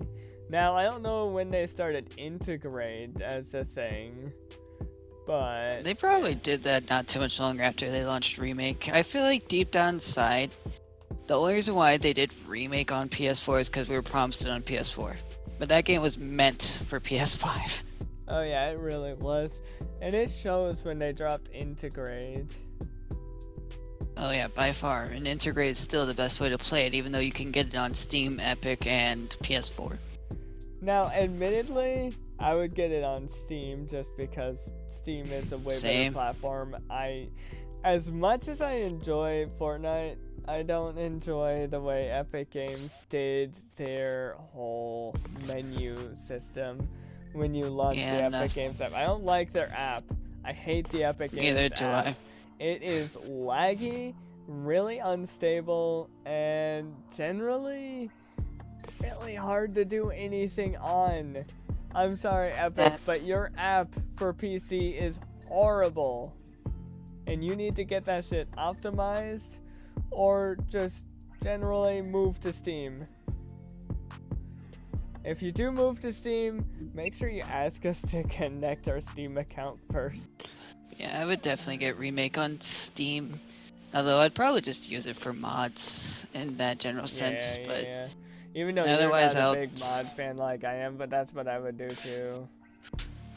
I mean, for certain games I probably would, but like I know mods can absolutely ruin your PC, and that's kind of why I'm not the biggest fan. Yeah, that's why I'm careful as to what mods I usually get. But I digress. I think it really is time to really wrap up here. Get Remake on Steam. That's all I'm gonna say if you do play it on PC. Yeah, if you have... I know it dropped on Epic Games first. I think that was a stupid idea on Square's part, unfortunately. That was a deal they made, by the way, because they're using Epic Games' Unreal Engine, so they kind of have to drop it there first. But yeah. Oh yeah, that makes sense. Yeah, but still, I think it could have been played off better because I remember I was looking at it on the Epic Games launcher and. Holy crap, the lag was real. I had to redesign it on the Epic Games launcher, sorry. It is pretty bad, but to all those who tune in, you're a potato. But we may as well end it here. I'll list off my games another time. But thank you for tuning in to Awakened Destiny. These episodes are always very fun to record. I don't know how I'm going to do with recording or editing it, but we'll find out. If you missed it, go ahead and go check out episode 1. Show that episode some love. That episode got no love. And go ahead and follow us on Twitch and Twitter. Find me twitter.com/@Kiastis, twitch.tv/DestinedSoldier. And you can find DestinedHero on twitch.tv/DestinedHero7 or twitter.com/@hero_destined. Links will be in the description, of course. And massive shout out to Lexi Wolfs again for this wonderful art. The background you see, Destined Bloodline, Fox, Swords, awesome. Our profile pictures you've seen throughout the video, fantastic. Mwah. I will leave links to her in the description as well. She has her permissions open, so go wild. Don't overstress her. But give her some money. She deserves it. Show her. Give her some money. Commission her. Give her some money. She deserves it.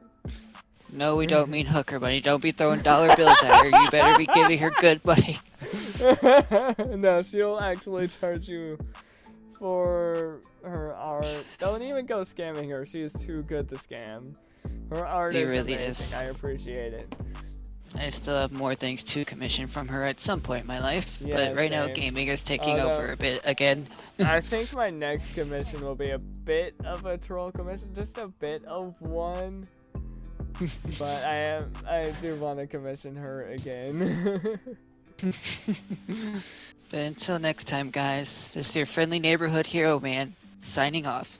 I ain't never gonna dance again the way I dance with you.